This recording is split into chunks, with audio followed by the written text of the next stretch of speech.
Hello, everybody, and thank you very much for joining us for the conference on the global impact of investing, success stories from across the world.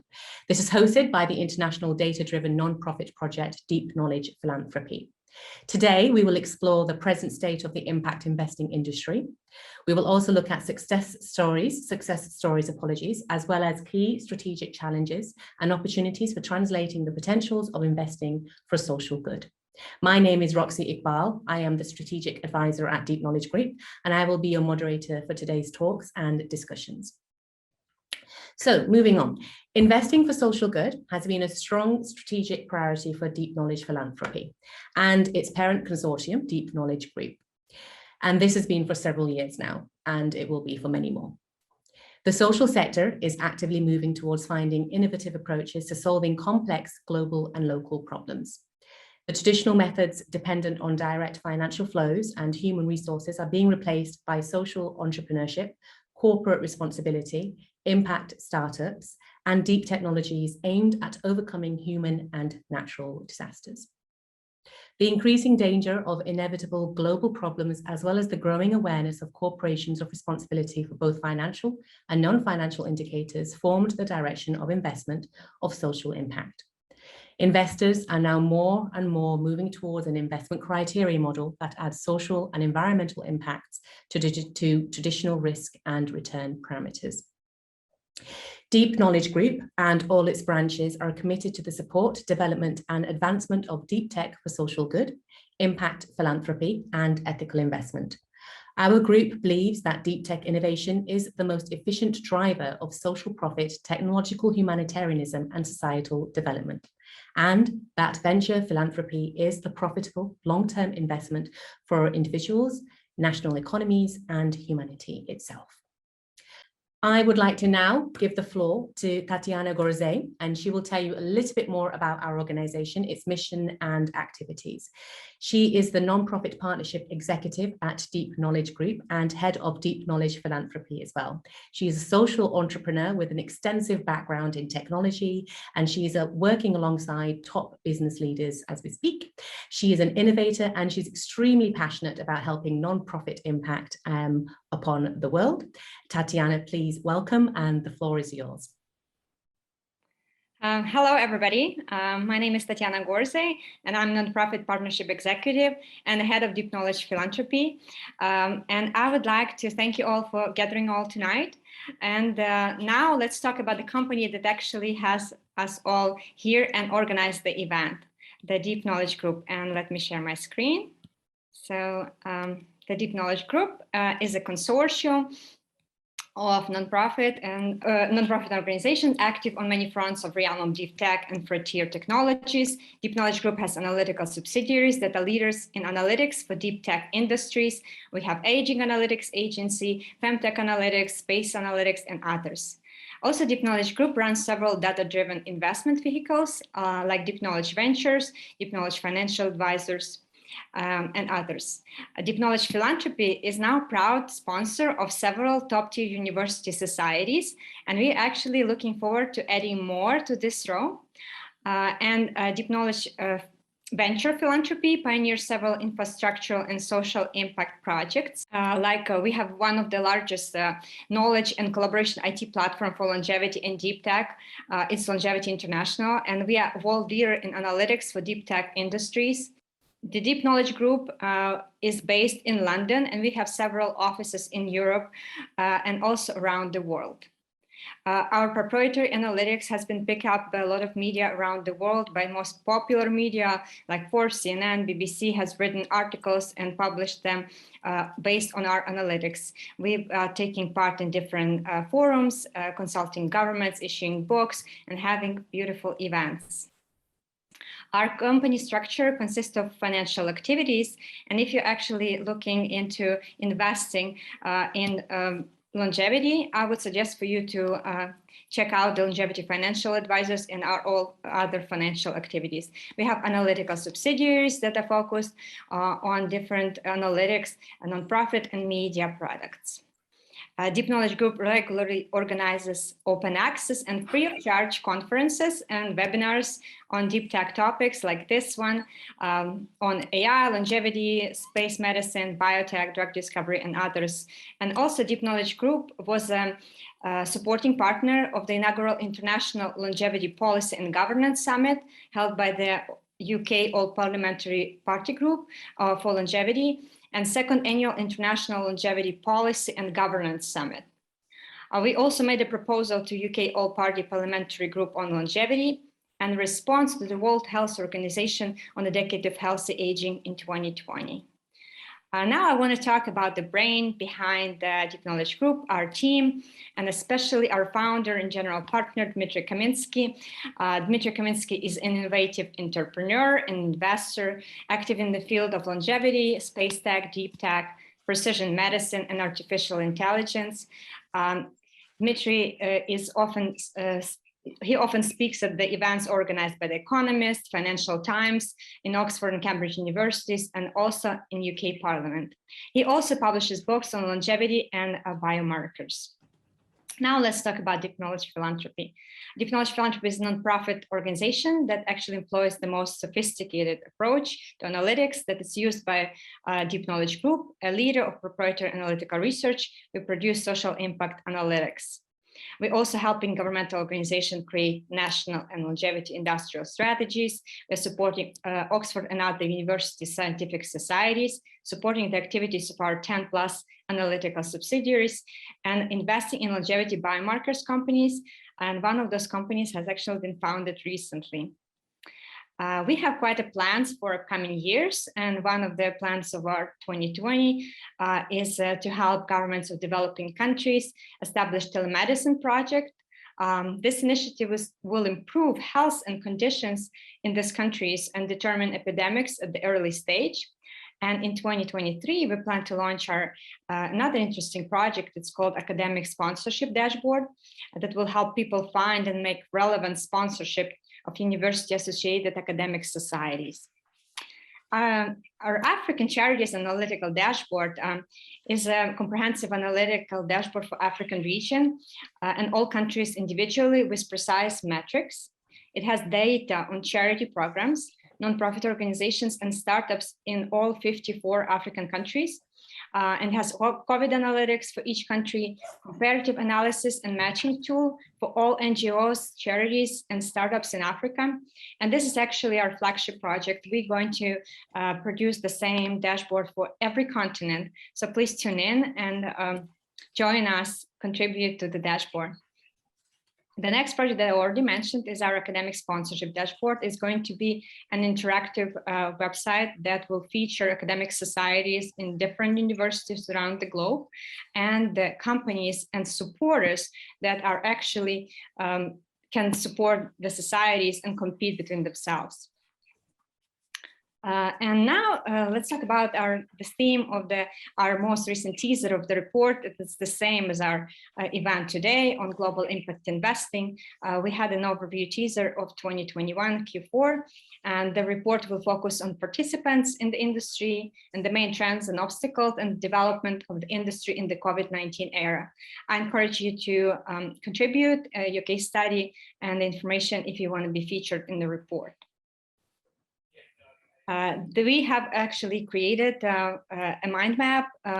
This is a static mind map that features companies, startups, investors, nonprofit organizations that are focused on impact investing and sustainability and social impact.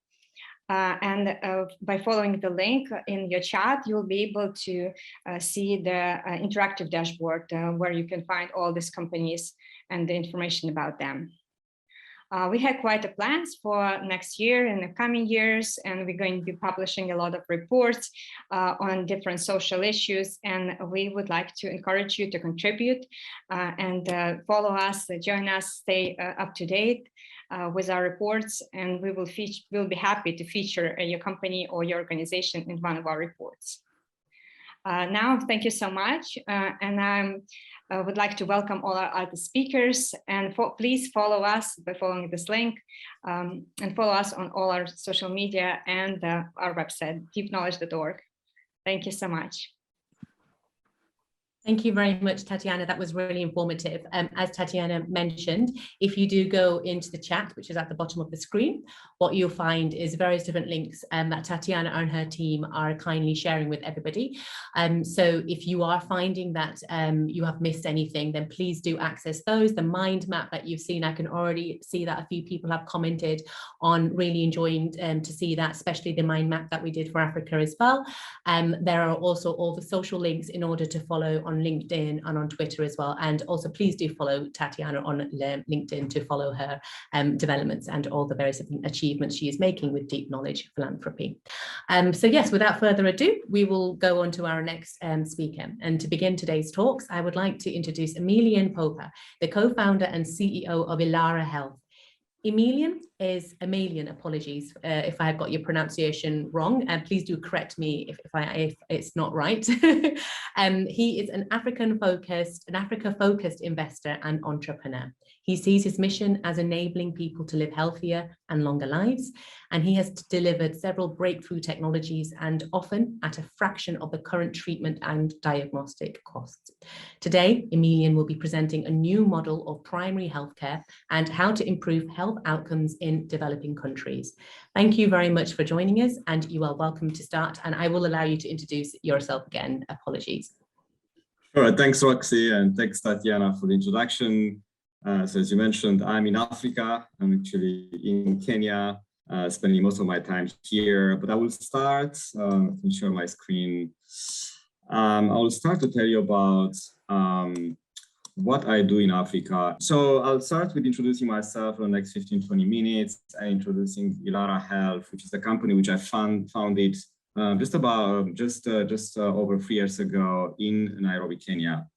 So as I said, I'm Emilian, I'm the CEO and the founder of Ilara Health. And the person you see here in the first slide is actually Dr. Boniface. And he's actually not a doctor, he's a nurse, he's a clinical officer who runs a small clinic in a place called Kawangware, next door from where I am now, in the outskirts of Nairobi.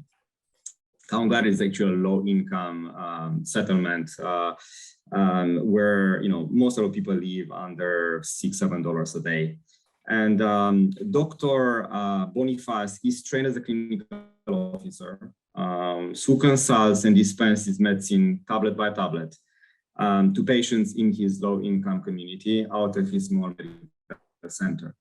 When I met him for the first time, and I really, just even before starting Ilara, I asked him, Dr. Boniface, what would you need to better do your job? And he immediately answered, I would love to have a small lab in my small medical facility. And this was an aha moment for me, because since then, I visited more than 500 health clinics and community pharmacies, and the quality is extremely poor.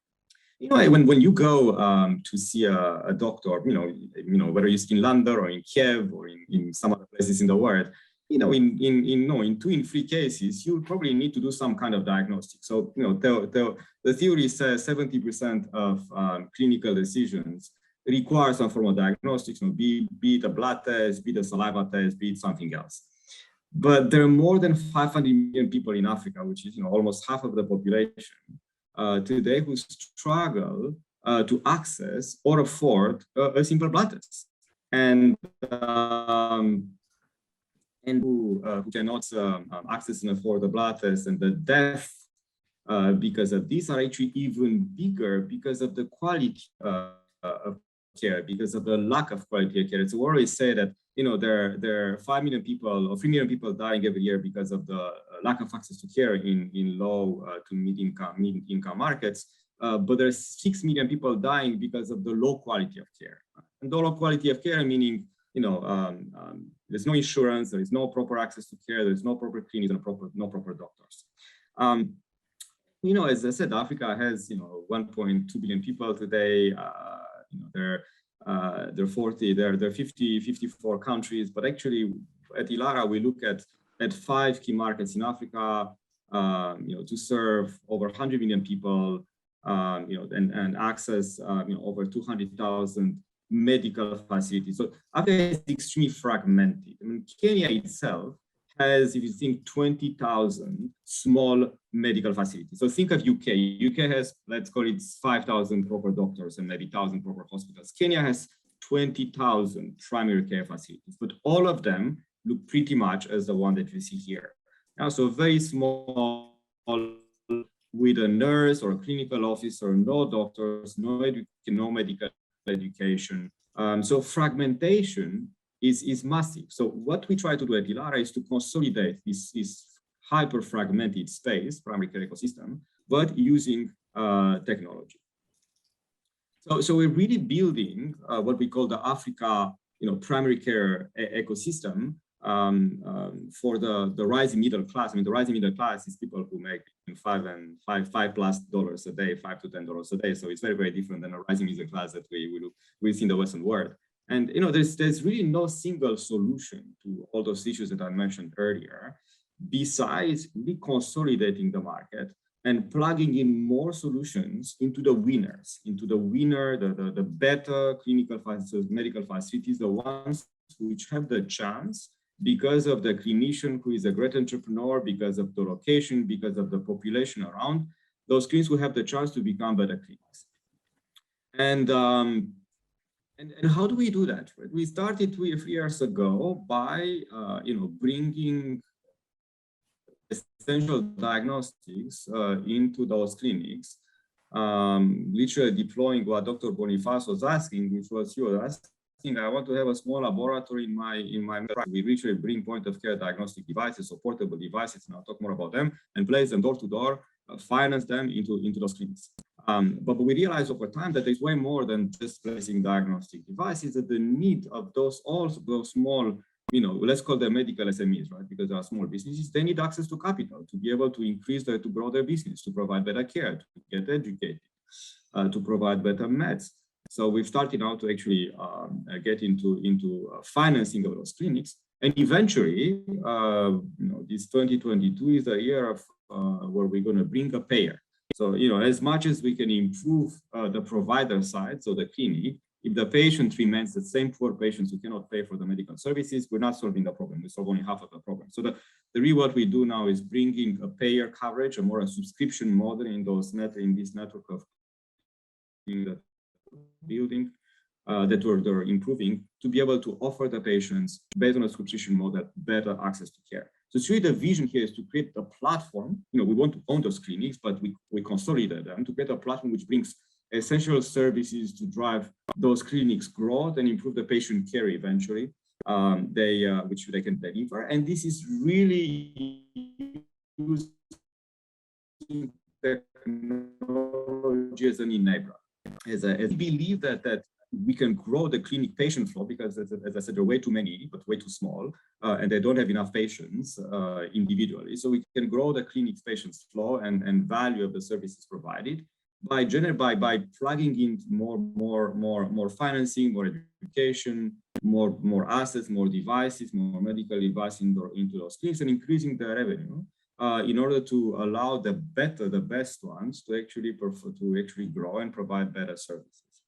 So it's really here as diagnostic devices, portable diagnostic devices around the world. They're not built by the Philipses and the Gs of the world, but they're built by the startups sitting in the US, in India, in China, and in Russia, somewhere else in the world, and bringing those devices in Africa. So we purchase them and we place them door to door in a leasing model, because those small clinics cannot buy the $20,000 ultrasound, but cannot buy the $5,000 ultrasound either. So we need to finance those devices. And we place them door to door into those medical facilities, but we also connect them with a piece of technology. Think of an IoT type platform for us to be able to understand the number of tests that they provide, but also to understand the patient diseases and the results of the diagnostics, so we can provide the data, the diagnostic data, all the biomarkers back to the clinic and back to the patient.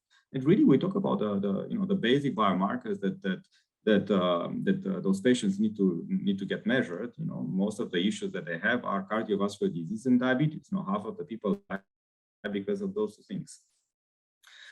And this is exactly what you can see here. Those are examples of devices and I said there are a few major reasons patients visit those small medical centers in Africa, and those are diabetes, cardiac diseases, respiratory infections because of the quality of air, and digestive infections, and also obviously pregnancy as a condition because women need scans, free scans during pregnancy. So our first devices cover them all. We really cover 80% of the demand across those clinical pharmacies with just a very, very limited number of tests, and we're really moving from infections, inflammations, and reproductive health into pediatric, into metabolic health, and soon into cancer. I mean, we already do a couple of cancer markers, or each ounce, so every ounce of precision have never targeted before, and then therefore we create new markets.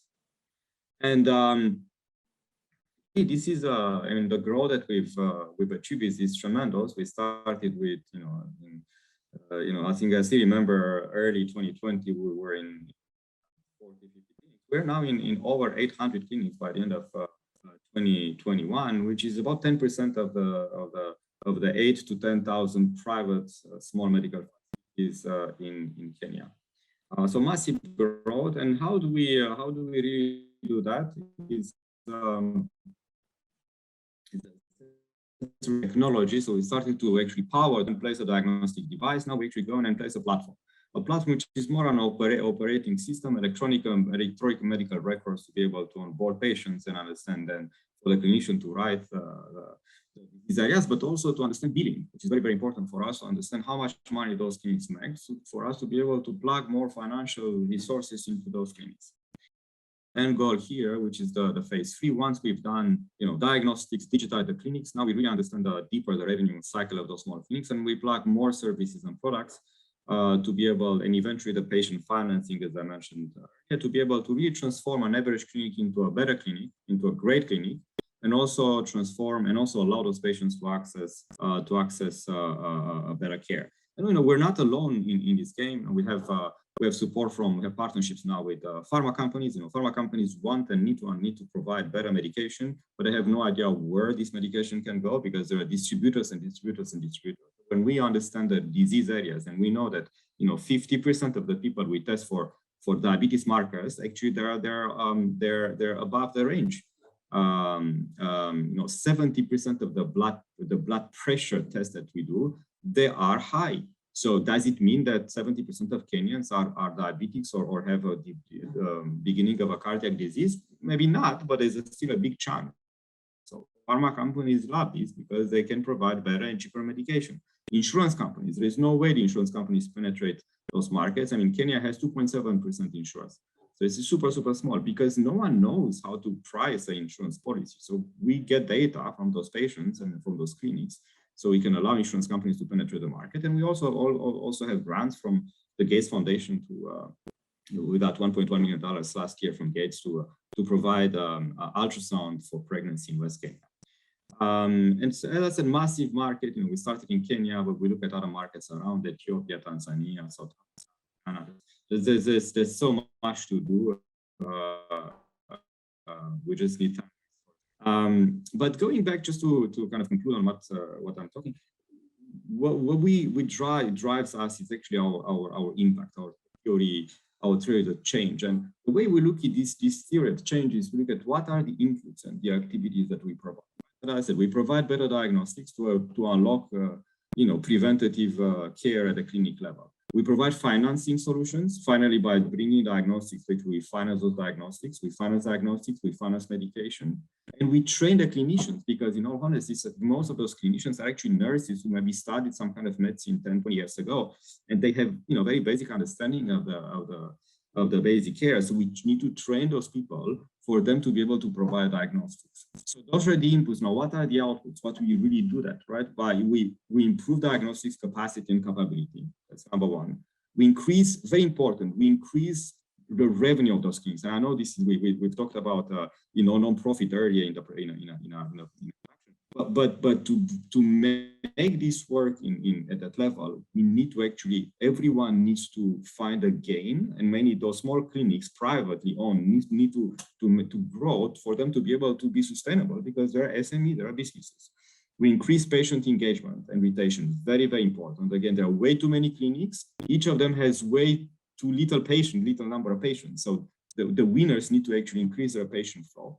And as I said, through this insurance model that we bring in, we need to increase the patient propensity to pay for care, because 97% of the care is out of pocket. Yeah? In a world where it's just 3% insured. So each patient pay out of pocket for their care, and we increase the number of patients that are treated, which is and the outcomes of this, there are three big outcomes, which are improved care for all the patients, improved quality of care. Again, there's no question of access to care as such, because there are too many clinics, but there's a question of quality. So improve the quality of care, we improve the prevention and early detection of non-communicable diseases. Super important. There are more people now, the rates of diabetes and cardiac diseases is faster than the AIDS and the malaria today in those markets. And the third is that improve, chronic condition diagnostics, which is very important. People, only 1 in 5 people who have diabetes know that they have diabetes. They don't know until they get almost amputated because of diabetes effects. And all in all, we in terms of impact, we linked very, very closely to the SDG 3 goal, which is healthy lives and well-being for all, on strengthening the local health system and improving the health outcomes. And those are kind of a few numbers that we achieved. We've tested over 100,000 patients since the beginning. 60% are women, 20% are actually children aged less than 5. Most of those patients are low income. We're all over Kenya, 43 out of 47 counties. We actually launched South Africa as well, very quietly now, but we're going to do the same thing in South Africa. Massive number of disease diagnostics, very, very quick tests in less than 10 minutes, and patients are happy. NPS is 70%. And those are the numbers that we achieved. So we had 10 clinics in the beginning of 2020. We're more than 800 now. Same like 500 tests carried in Q1, 100,000 now. And clinics, very important, clinics to me data, because those diagnostics are connected. We start to get data from the devices. We had very few diagnoses connected back in 2020. Have more than half of the clinics where we are. And then again, we're aligned both with the Global Health Organization policy, which is health system strengthening pillars around the service delivery, the health workforce, or education of the workforce, information, financing, medical products, but also on the vision 2030 in Kenya, which the big four, what the Kenya government calls the big four, includes actually affordable healthcare for all. So this is just to summarize our, what we build at Ilara is a company that bridges the diagnostics gap, also improves the quality of care overall across Africa. Our mission is to redefine primary care from the beginning, from the basis across emerging markets, not only Africa. I mean, we're starting in Africa, but we're going to move into other places, hopefully in the future, by bringing those novel diagnostics and digital solutions to healthcare and to patients, with the visions of, I really dream of the world in which early detection and prevention are accessible to everyone, everywhere. And, we've achieved a really good scale, which we continue to grow in 2022 and above. Thank you so much. Thank you very much, Emilian. That was really, really insightful. And it's just extraordinarily impressive to see the exponential growth to go from 10 clinics to, I think you said, was it 800? Exactly. Yeah, in just, I suppose, under 2 years is incredible. And as you were saying, to actually really focus on early detection, it really, really makes a huge difference. So we're not dealing with crises after the fact as well. So thank you so much for such an insightful presentation. We've had so many compliments in chat as well. We've got Yulia, who's complimented you on saying that you're doing an incredible job. Several people thanking you for your presentation and the work. We do have a question in Q&A, which, if you wouldn't mind, if we were to pose that direct to you now, if that would be okay. Sure. It comes from Michael Achiampong, I think, and he would like to know, firstly, obviously it was an inspirational presentation. Are you partnering with NGOs, local ministries of health, etc., in the 5 key markets in Africa? Yeah, so we're in, first of all, we're in Kenya. I mean, we just started South Africa, so we're not yet in 5 markets. We're in 1 plus 1.1 markets. Look, through the Gates grant, Gates Foundation grant, which we got last year, we've the goal of the grant was actually to bring remote care for pregnancy scans, so remote pregnancy scans analyses in public sector in West Kenya.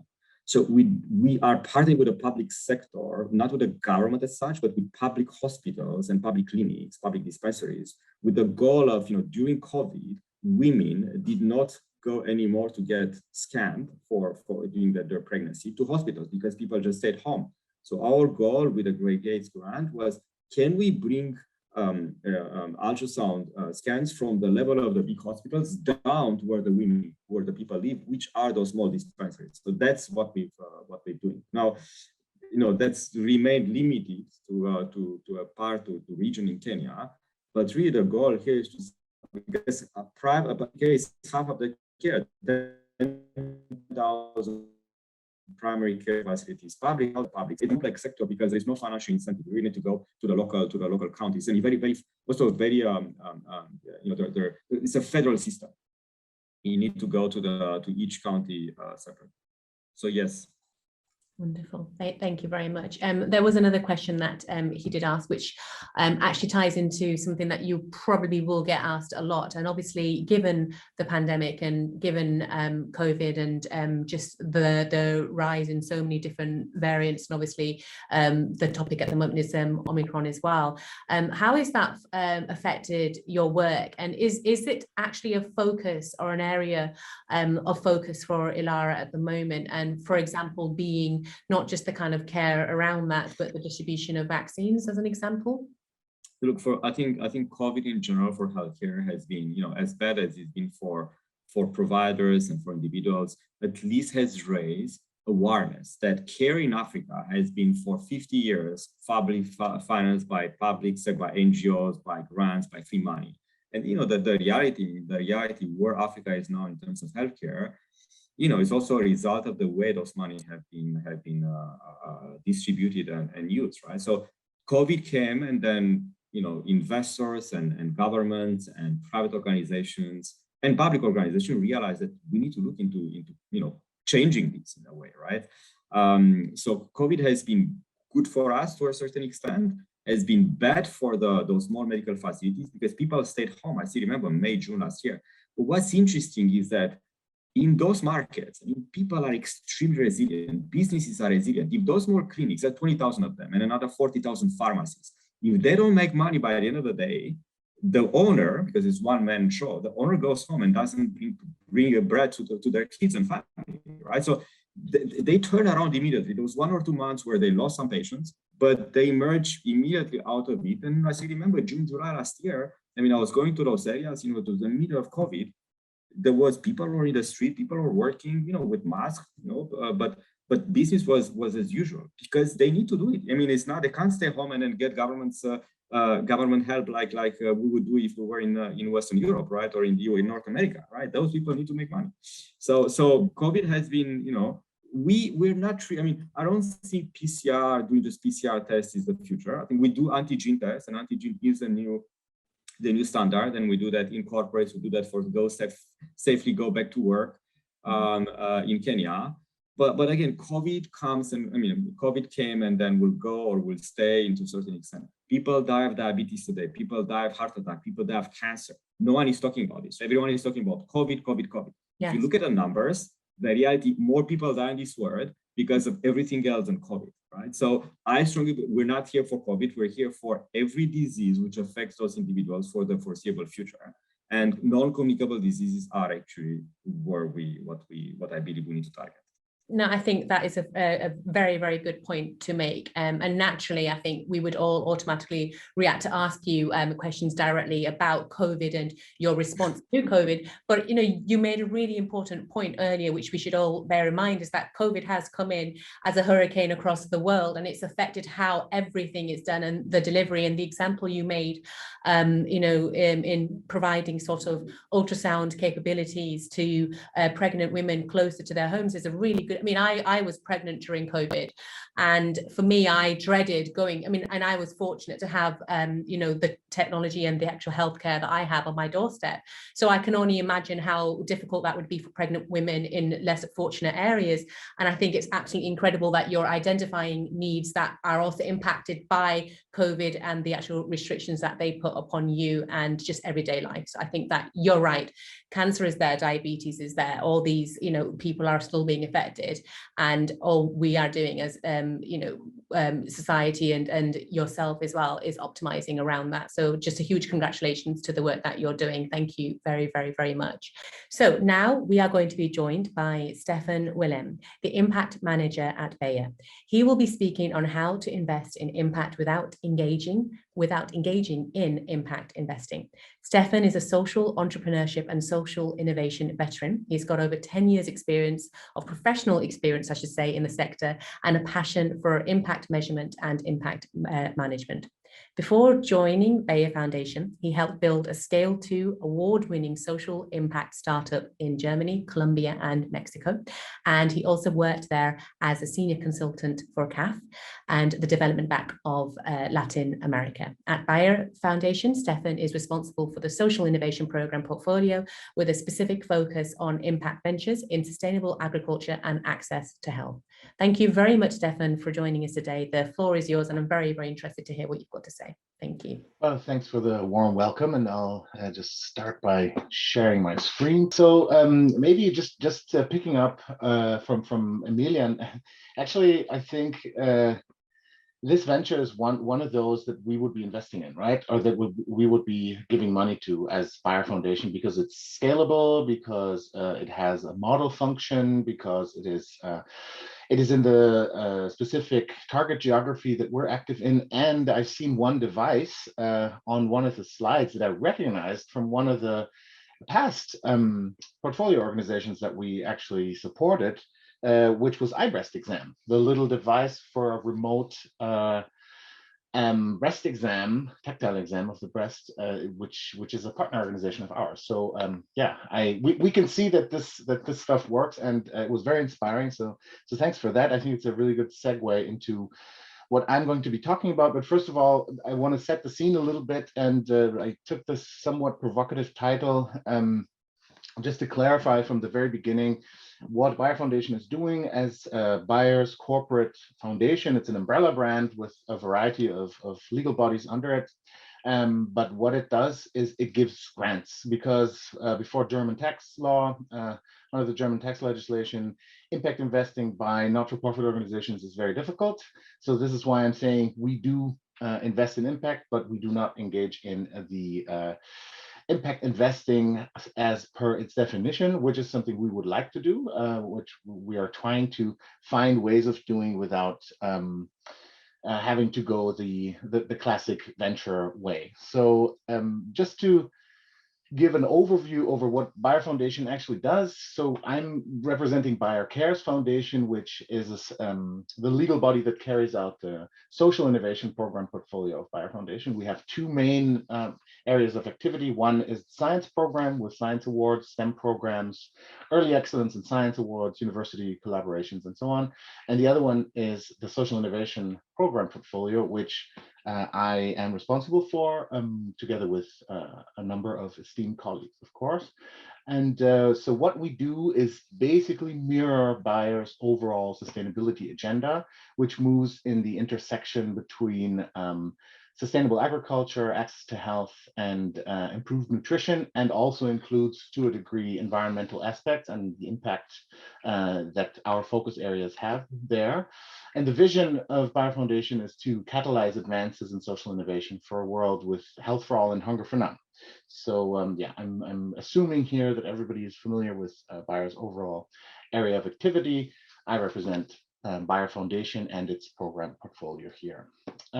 So in general, just to put it in a nutshell, this is the program landscape in the social innovation area. We run a startup academy, which I'll be talking about right now. That's more in the exploration stage, so early stage ideas around health, nutrition, sustainable agriculture, and so forth. Then we have a Women Empowerment Award in the incubation stage, and a social innovation ecosystem fund, which is not as such a fund, which I'll explain later on, but where we engage in larger scale collaborations with more mature solutions and platforms to build ecosystems. So this is just a glance at how we work overall. And now let's take a look at the Startup Academy here on the left. So what we do there is we run an action learning master's program with the Ingolstadt School of Management. Ingolstadt is in the south of Germany, where Audi is headquartered, and it's a very innovative program that actually matches startups from sub-Saharan Africa with groups of students in an innovation management master's program that have a certain skill set and that are through a bootcamp then matched. We also have a master's thesis that are being carried out and so on. And the interesting aspect of this is actually that it's an integral part of their student program. It's the master's degree, so they get credits for it. It's not something that they do on top. It's really something that they have to engage in, if you will, to get the degree. We partner with Unconventional Capital, a small venture capital firm that works AI-based and directly invests in entrepreneurs in sub-Saharan Africa, which is also our focus area. We work with Get in the Ring, Europe's largest SDG-related startup competition. And now, as from this year, we also partner with Purdue University in the US in the framework of a pilot now with an engineering master's program, which goes more into the direction of technical assistance, but again, focuses on matching student groups that work on an actual challenge that one of the portfolio organizations that apply for the academy have. And in this instance, it was the World Food Program Innovation Accelerator Fellow Saving Grains that works on post-harvest loss in Ghana specifically. And there were a couple of technical issues that they were facing, and the engineering student master's class solved it. So this is the one program that we run. Then in the center here, you can see our Women Empowerment Award. And the woman you see here at the bottom left, that's Fatoumata Ba. She's a very well-known sub-Saharan African female entrepreneur who led startup unicorns, tech unicorns to NASDAQ, and did all kinds of other things like the Africa Medical Supply Platform, for example. But she is our ambassador for this program, where we look for outstanding female role model entrepreneurs in our focus areas that actually have the vision and the idea for model ideas that we can actually scale, a little bit like Ilara actually. But how we find them, we have a call for applications, we have a transparent expert review process, then we have a pitching competition with a jury that I'll be showing you now, and then the winners, the 5 winners of this year entered into a growth accelerator, a program, and were exposed to investors, among other things, and Bayer as a global organization. So here you can see the jury. I'm not going to go into too much detail, but just maybe to highlight Obi Ezekwesili here. She's a former Nigerian Minister of Education, for example, Peace Prize nominee, co-founder of Transparency International, and so forth. And then we also have a couple of seasoned Bayer entrepreneurs, female entrepreneurs. And yes, there's also one white man in the jury, but yeah, the women expertise was definitely helpful here.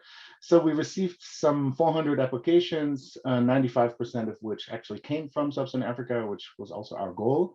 And then here, most importantly, the winners that convinced the jury were 5. I'm not going to talk about all of them, but maybe to highlight 1 or 2. On the very right, you see Morenike from Nigeria. She founded Whisper Health.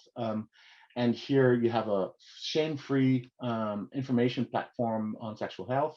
not just for women. And overall, very successful, very scalable, and following our Women Empowerment Award, she received Google for Startups Black Founders Fund funding, which is really kind of underlines the quality of our awardees here. And then on the very left, you see Caitlin in Kenya, who kind of founded an Uber for ambulances.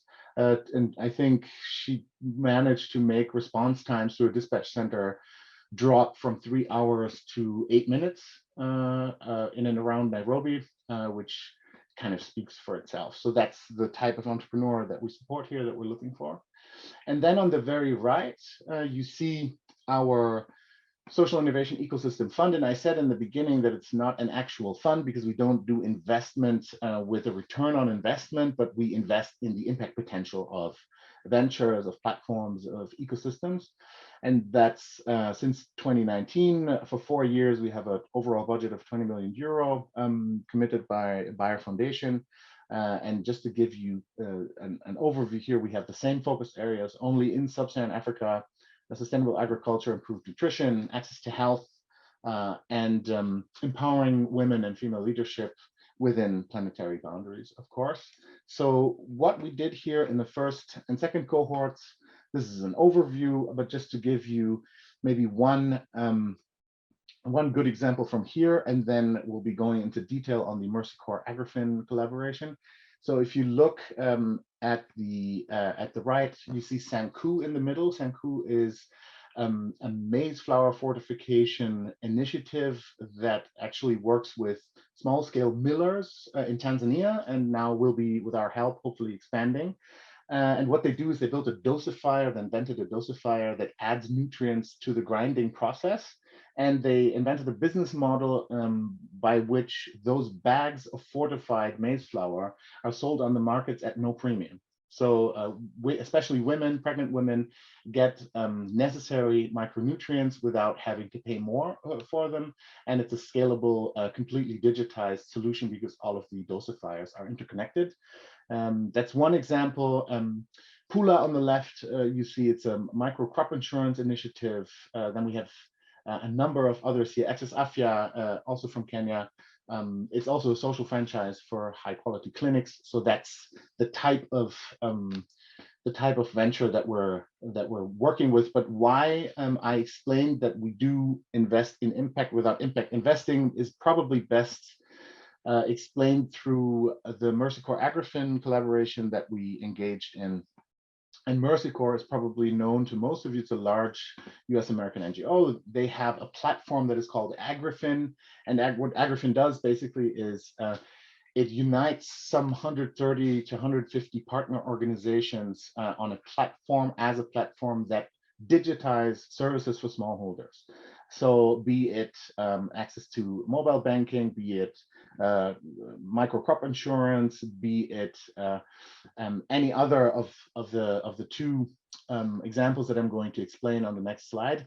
But here we gave, I think we gave some 1.7 million euro to the project, and the total project volume, however, was 11.6 million. So at the end, we leveraged around 10 million euro in funding because we were able to act fast and make this happen at all, the project together with other partners. And that, I think, is really also one thing that I wanted to highlight here. Impact investing, or investing in impact ventures, also means that you collaborate, that you co-fund, that you support each other, that it's an ecosystem that you engage in, and not just a charity giving money to another charity. So what AgriFin does, and which is much more important than the funding at the end of the day, is that it reaches through its services and its platform probably up to 5 million smallholder farmers in sub-Saharan Africa in the next 4 years, 40% of which will be women. And that's really our goal, so that we give money to Mercy Corps to run this platform. And under the platform, you actually have for-profit social businesses that generate these types of services and develop them. And here we have two examples before I finish that I wanted to highlight. And one is Digifarm. Digifarm is actually a Safaricom company. Safaricom is Kenya's largest mobile providers now, I think even owned by Vodafone, I'm not 100% sure, but what they do is it's a one-stop shop platform to access financial support, information about the market, farming practices. And this here is one example that can be coupled with the other startup that I wanted to highlight, which is Ignitia. It's actually a Swedish startup, interestingly enough, but Ignitia uses NASA's open data weather information to break it down into tropical weather forecasting messages for farmers in rural Nigeria. So you have to imagine that there are not really weather stations, obviously, in sub-Saharan Africa for lack of infrastructure as we would be knowing them. But what they do is they take this available information and they break it down and have an SMS service that works on USSD devices.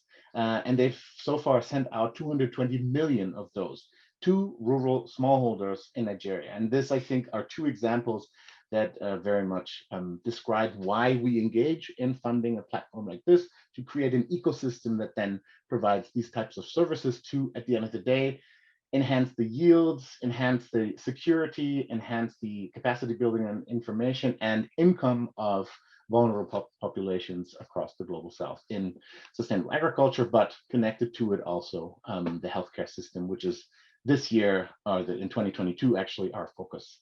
So thank you very much for your attention. Thank you very much, Stefan. That was incredibly impressive, and to see some of the powerhouse, women who are really pioneering and working with you, especially as the jurors for the awards that you've identified.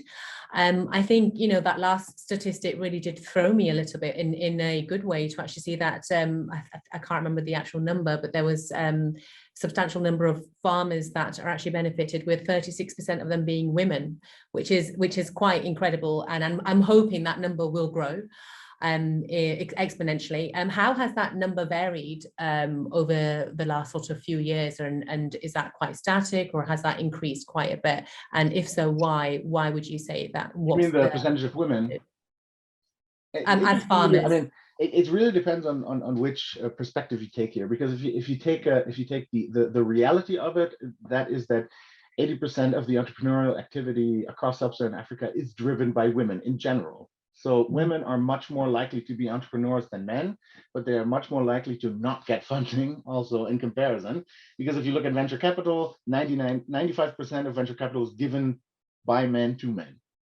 So that's, and this kind of power imbalance also holds true to wide, to the biggest amount of countries and also regions, including sub-Saharan Africa. But I think what does change is that the capacity building not only takes place and is carried out by organizations, but it also bears fruit. So that means that there's more self-consciousness of women, that there are more role models. And I think this is really key here. I saw one question in the Q&A. Do we also support boys? Yes, of course. I mean, it's not only about women, but the highlight, I mean, the important message here is look at the capabilities of these outstanding female entrepreneurs. You can also do it, and you can also get funding, you can get rewards and awards for it, and you can inspire other women to also go that same way. So it's also a little bit about the mindset change, because there's there's still a lot of bias, by the way, also in Western Europe. I mean, that's not that's not privy to sub-Saharan Africa, but yeah, I'm not sure I can really give statistics about the development. We are currently setting up an impact measurement and management system that hopefully will kind of analyze this data. We're not as far as Deep Knowledge with all of the data analytics. So yeah, but that's the general perspective here and the idea behind it. That's fantastic. And by all means, if there's an opportunity for us to support you and to work with Deep Knowledge Analytics by a foundation in particular, we'd be more than happy, especially with Deep Knowledge Philanthropy. I think that would be a great partnership opportunity. Absolutely. If we can support you to really extract that information to create better visualization for everybody. Some interesting comments that have come in through chat, actually. One in particular, Jonas Gomez da Silva, who said it was a smart choice. In Brazil, actually, women Black and young are the age group of being 18 to 24 are actually known as the most vulnerable group. So it's definitely very, very smart to actually, not just target, but to consider that demographic, to actually provide those outlets and that support in a way that is empowering from the bottom up, as opposed to looking down upon this group.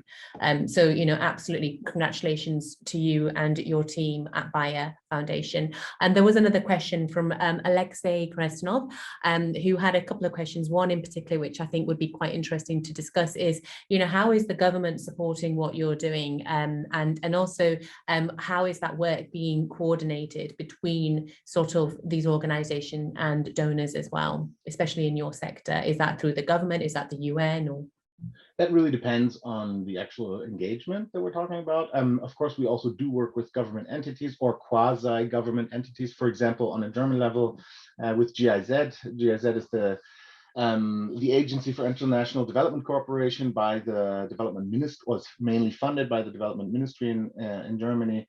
And we partner with them to actually, we support programs that they run, but we also we co-create programs. Now we're working on something, hopefully, that will take off, that focuses on female-led sustainable agriculture practices in West Africa and Francophone West Africa, because that's also always falls a little bit off the table sometimes because of the language barrier. So that's something that we're doing.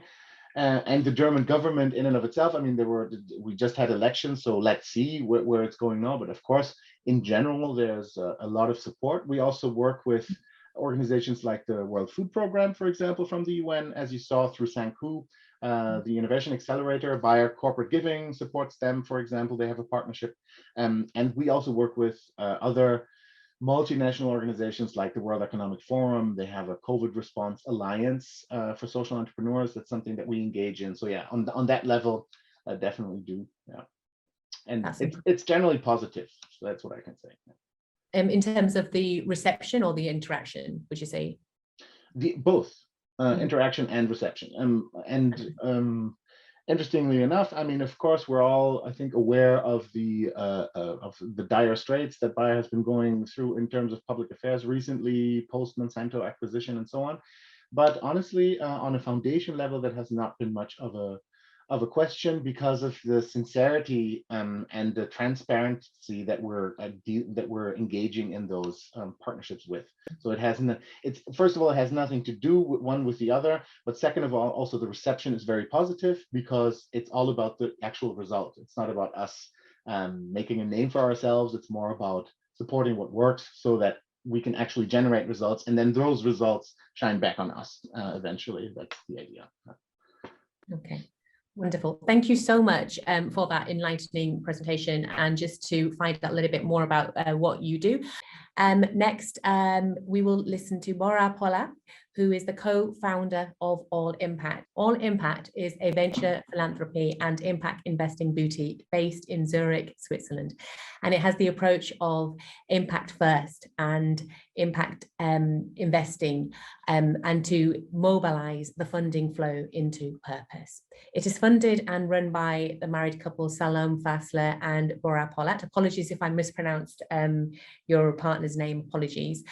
Bora is a serial entrepreneur who internationalized ad tech startups and helped build a semi-governmental accelerator for high-tech startups as well, which is a hybrid investment philanthropy-driven spin-off of Pitch platform.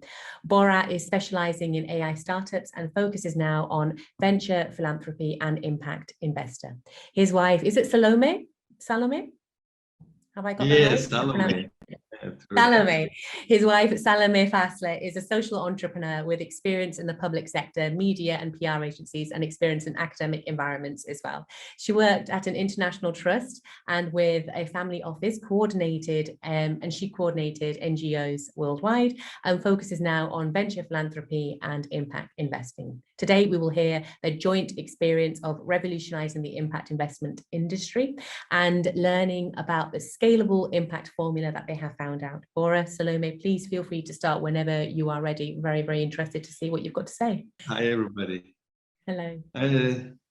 Salome couldn't join. She is in other She'll be very busy, I'm sure. Thank you very much for this opportunity, and as well for the presentation before as well from Stefan. Wow, loved it. What an impact.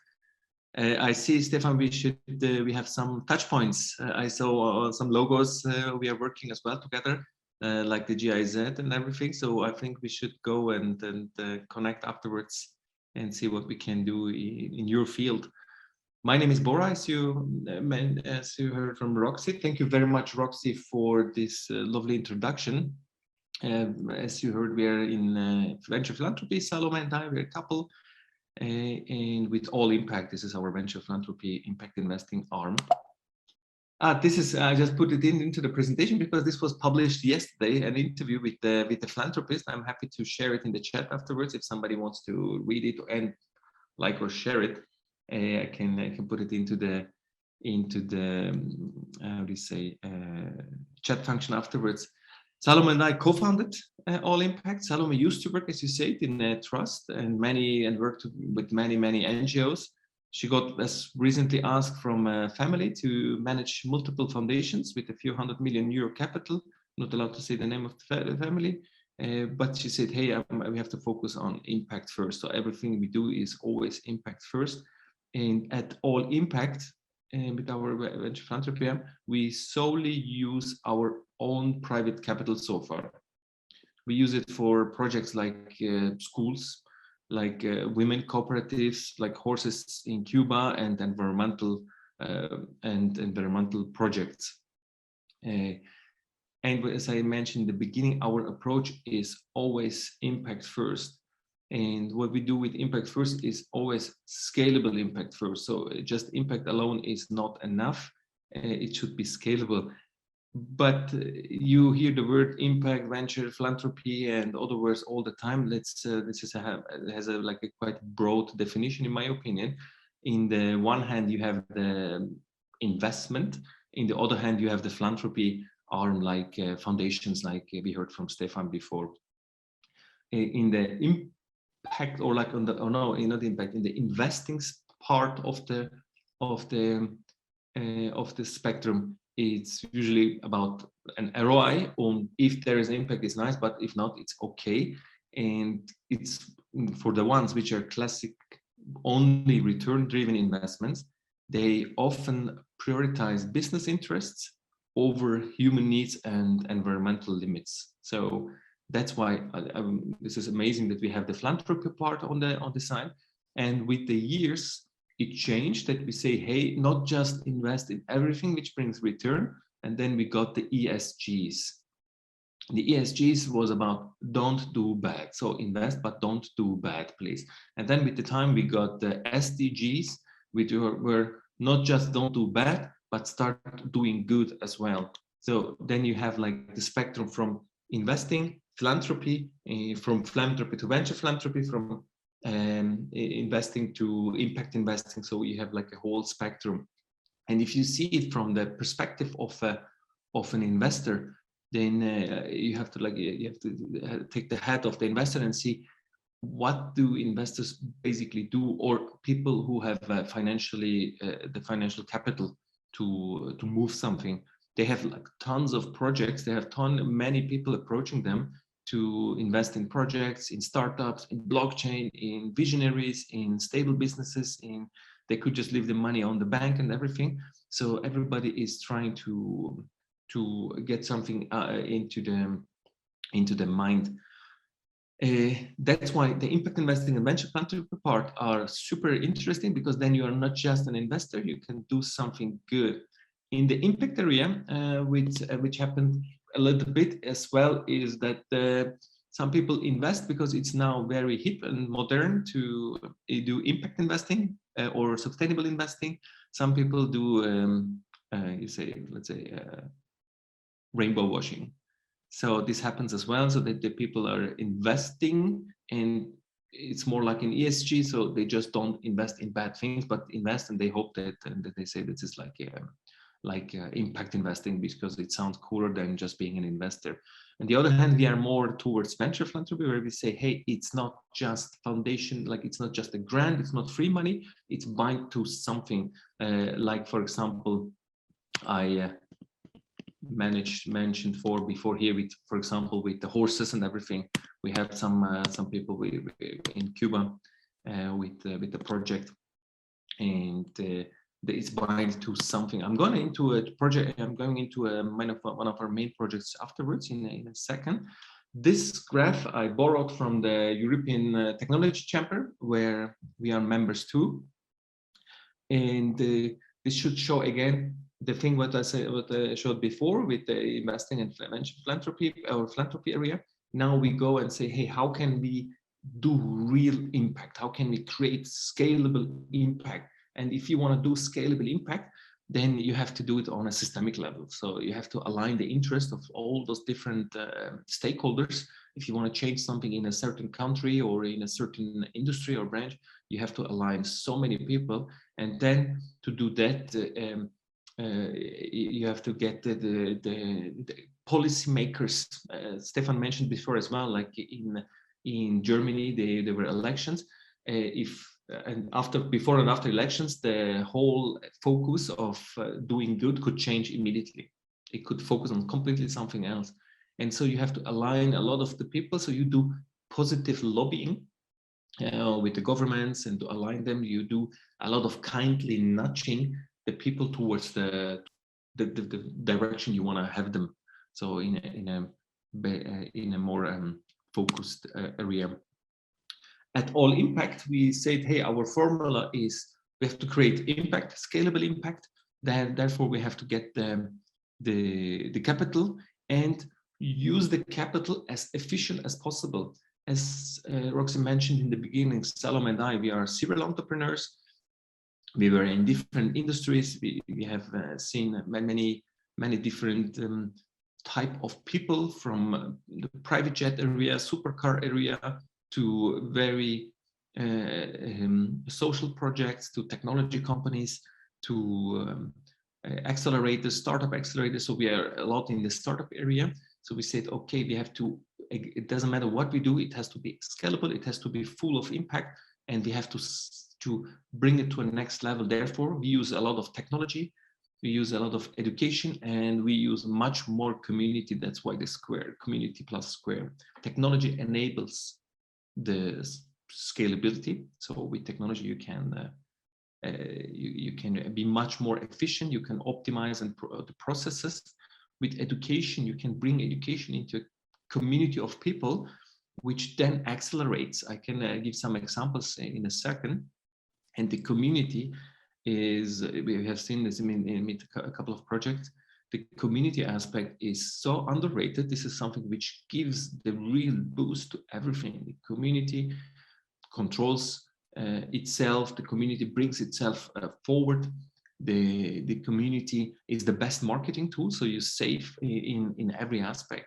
So everything you do, it is like a startup, and it is always impact first and scalable impact first, as I mentioned in the beginning.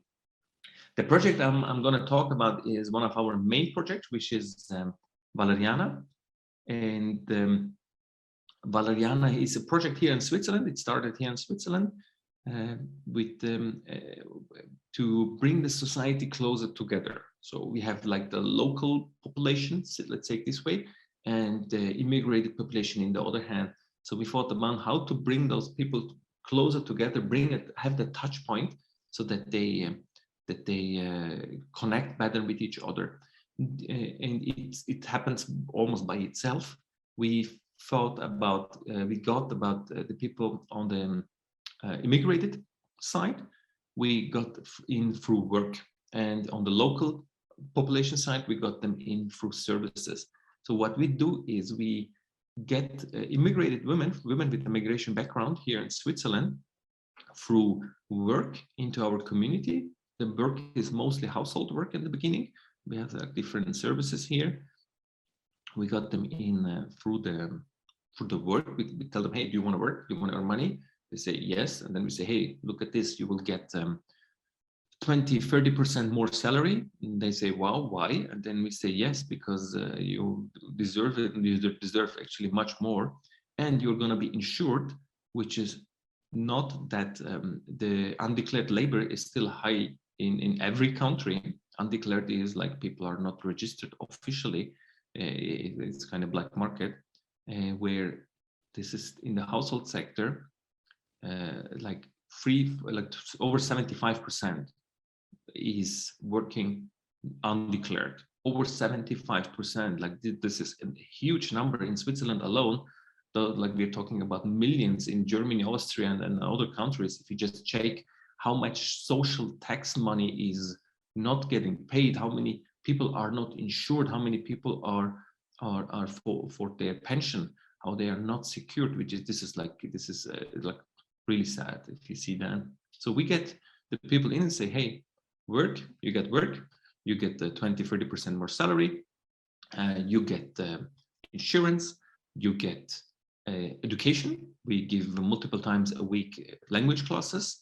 On top, you will get education and training on the job. You will learn much more stuff like how the country works, how even apps on a phone work, how you can use technology to your benefit, and you will get into a community where you can meet other people, and you can meet in the community like local people. And this is the part where we see a lot of shining in the eyes. Some people even cry, but we see a lot of shining in the eyes, because if you come with the community, this is like the part which is like amazing for the people. They say, this is what we heard a lot from most of the women, that they are in an isolation triangle. They feel isolated from the society. They say they're like at home. Some of them go to work, usually often household work, and they say, hey, I'm at home, I'm alone. I go to this work, I take the bus, I change the bus, I'm always alone. I go to this work, I'm at their place, I clean the place, I'm alone. I take the bus, I come home, I'm alone. I prepare something to eat. My family comes, bam, within half an hour, everything I prepared, boom, it's done. So I clean, and then I go to work again, and I'm alone, and all the time, and I don't have nobody, and I have no connection. And this is like devastating. So we bring the community in, we bring the German, the language classes in, and we look that everybody it gets more and more education. Why we go for the women, as we heard before as well, women, in our case, especially mothers, are the reference point #1 for the children. So what we have seen is the indirect multiplied impact we create here. If we go to the women, give them work, so they have like more freedom and independence, provide education, learn a lot. The work itself, the job, or the work, the tasks that this person is doing has a price value. It has a value. The children see the mothers differently. The community sees those people differently. And this is what happens a lot, word of mouth. So we have like hundreds of people waiting in the pipeline to start working with us, just word of mouth. We didn't do any advertising yet. We have a lot of clients. This is like this Valeriana project growth this year alone 5x, like 5 times from the start to now. Last year was a bit different of bringing people together. Last year was the year of bringing people abroad, how do you say, this social distance. So this year was the year where we can really work on bringing the people together, bring the society together. So we measure all the KPIs. We use the technology to handle all the work. And the human work we do is mostly for the community to give touch points. And the touch points happen so fast that it's sometimes insane. We have a client, she works at Apple. She called us last week and said, hey, this is amazing what you guys do. Can we do something together with like a corporate community event? We said, yes. Just yesterday we had an event, and we did a virtual cooking session with Valeriana women and like with all the Apple employees, and live cooking in the kitchen. Everybody was in the kitchen. They got a a package sent to their home, so they had all the ingredients, and then we started doing, and it was like it's always about education, so about as well what's going on, and training while doing something, so education, entertainment, and emotion. It's basically always what we do. I will show some of the examples of the women. You see that they're like and they love technology by themselves, step by step. One of our Valeriana women even said, because they get always certificates when they are in our courses, she said like she's like since 5 or 6 years in Switzerland, and she just realized how important education is. She never thought about educating herself to a next level. And thanks to our social impact project, Valeriana, she educated herself. She came to a next level. She found even a better job. She is like on a completely other level. She pushes her children now to do more education. And in her community, in the Eritrean community here in Switzerland, she's pushing everybody to do more and more in this direction. So with this word, I would say, let's do impact first by join, do something. Everybody can do something. Join by doing, not just discussing. We have to do. At the end, in German, you say, es gibt nichts Gutes, außer man tut es. It means like if you don't do good, it's nothing. If you don't do, it's nothing good. And for all of us, our most valuable asset is time and attention, because where the attention goes the focus, goes the energy, goes the action. With this word, let's mobilize the capital flow towards projects with real impact and replicatable and scalable projects and impact. Thank you very much. I'm open for questions. Thank you, Bora. I have to say I was very, very touched by that presentation. Some of the points that you made so succinctly. I loved the way that you explained things and illustrated.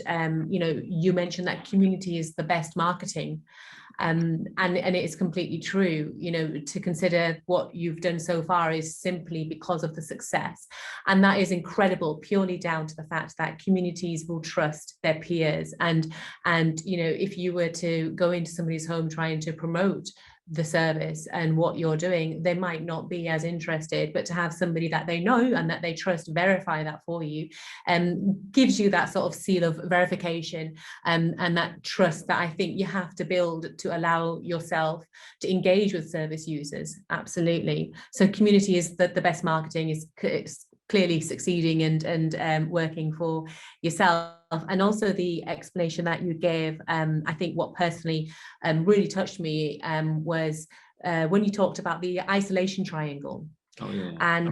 And I have to thank you for that, because often we hear so much about case studies and service users and people that are affected, but the way that you've described it to us, for me, it was quite emotional, because I related and I felt, I felt for these individuals and these women, and I also felt quite proud to know somebody who was able to provide them the level of support that you're doing. So thank you so much for that.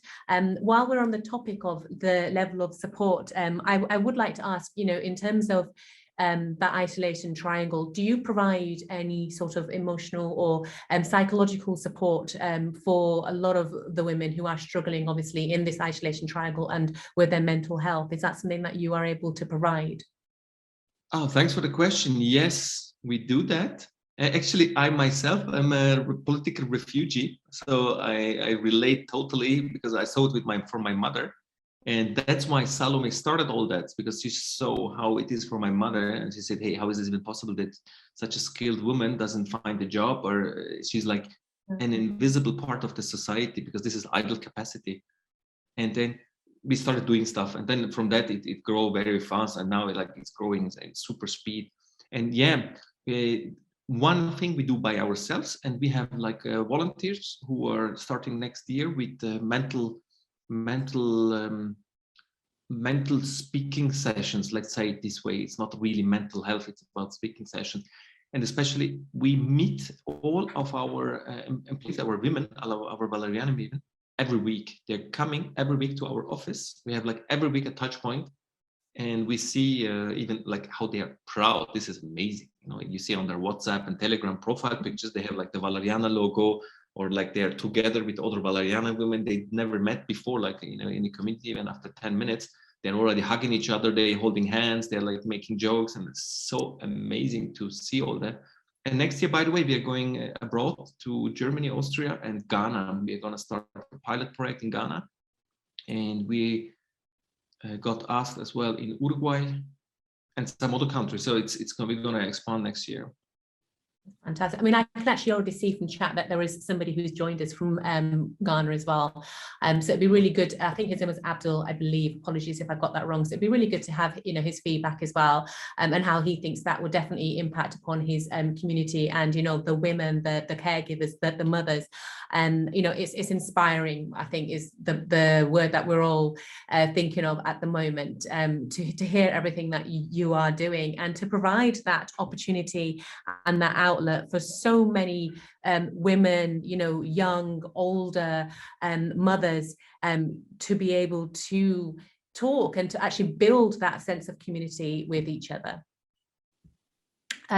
So we do have one other question which touches upon a question that was asked in chat, which I would like to ask you really quickly before we go for a break, which relates to the criteria that you're using when you actually pick a project to support. So that's one part of the question. The second part would be looking at, you know, the indicators that you use.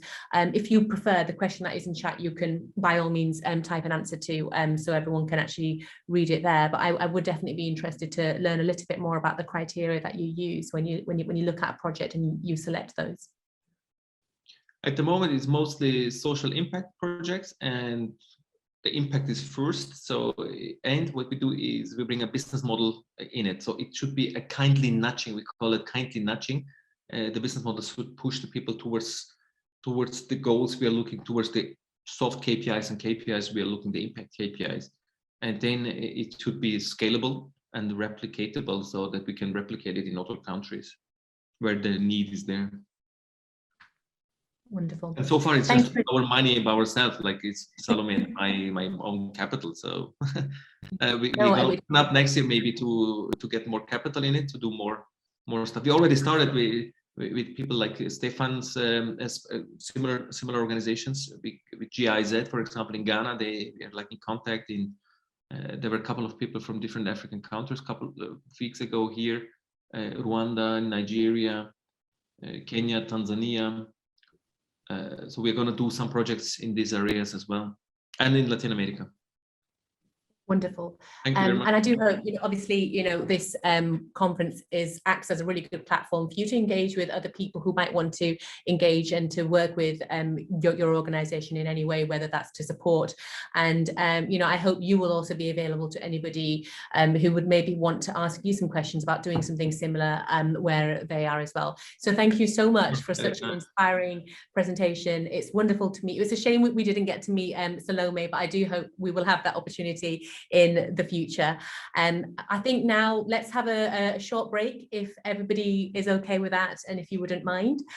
We will be back in just a matter of minutes, and we do have a short video that we would like to play for you as well. We will be right back. Thank you.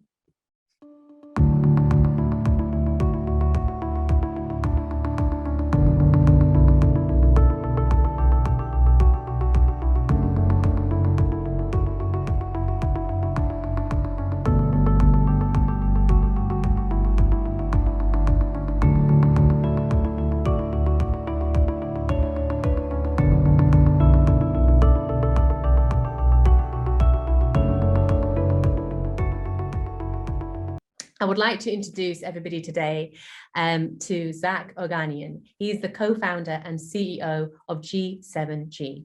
He will be talking about sustainable food tech, the present and the future. Zach is a food and beverage industry or entrepreneur. Sorry, food and beverage is from the food and beverage industry as an entrepreneur, apologies.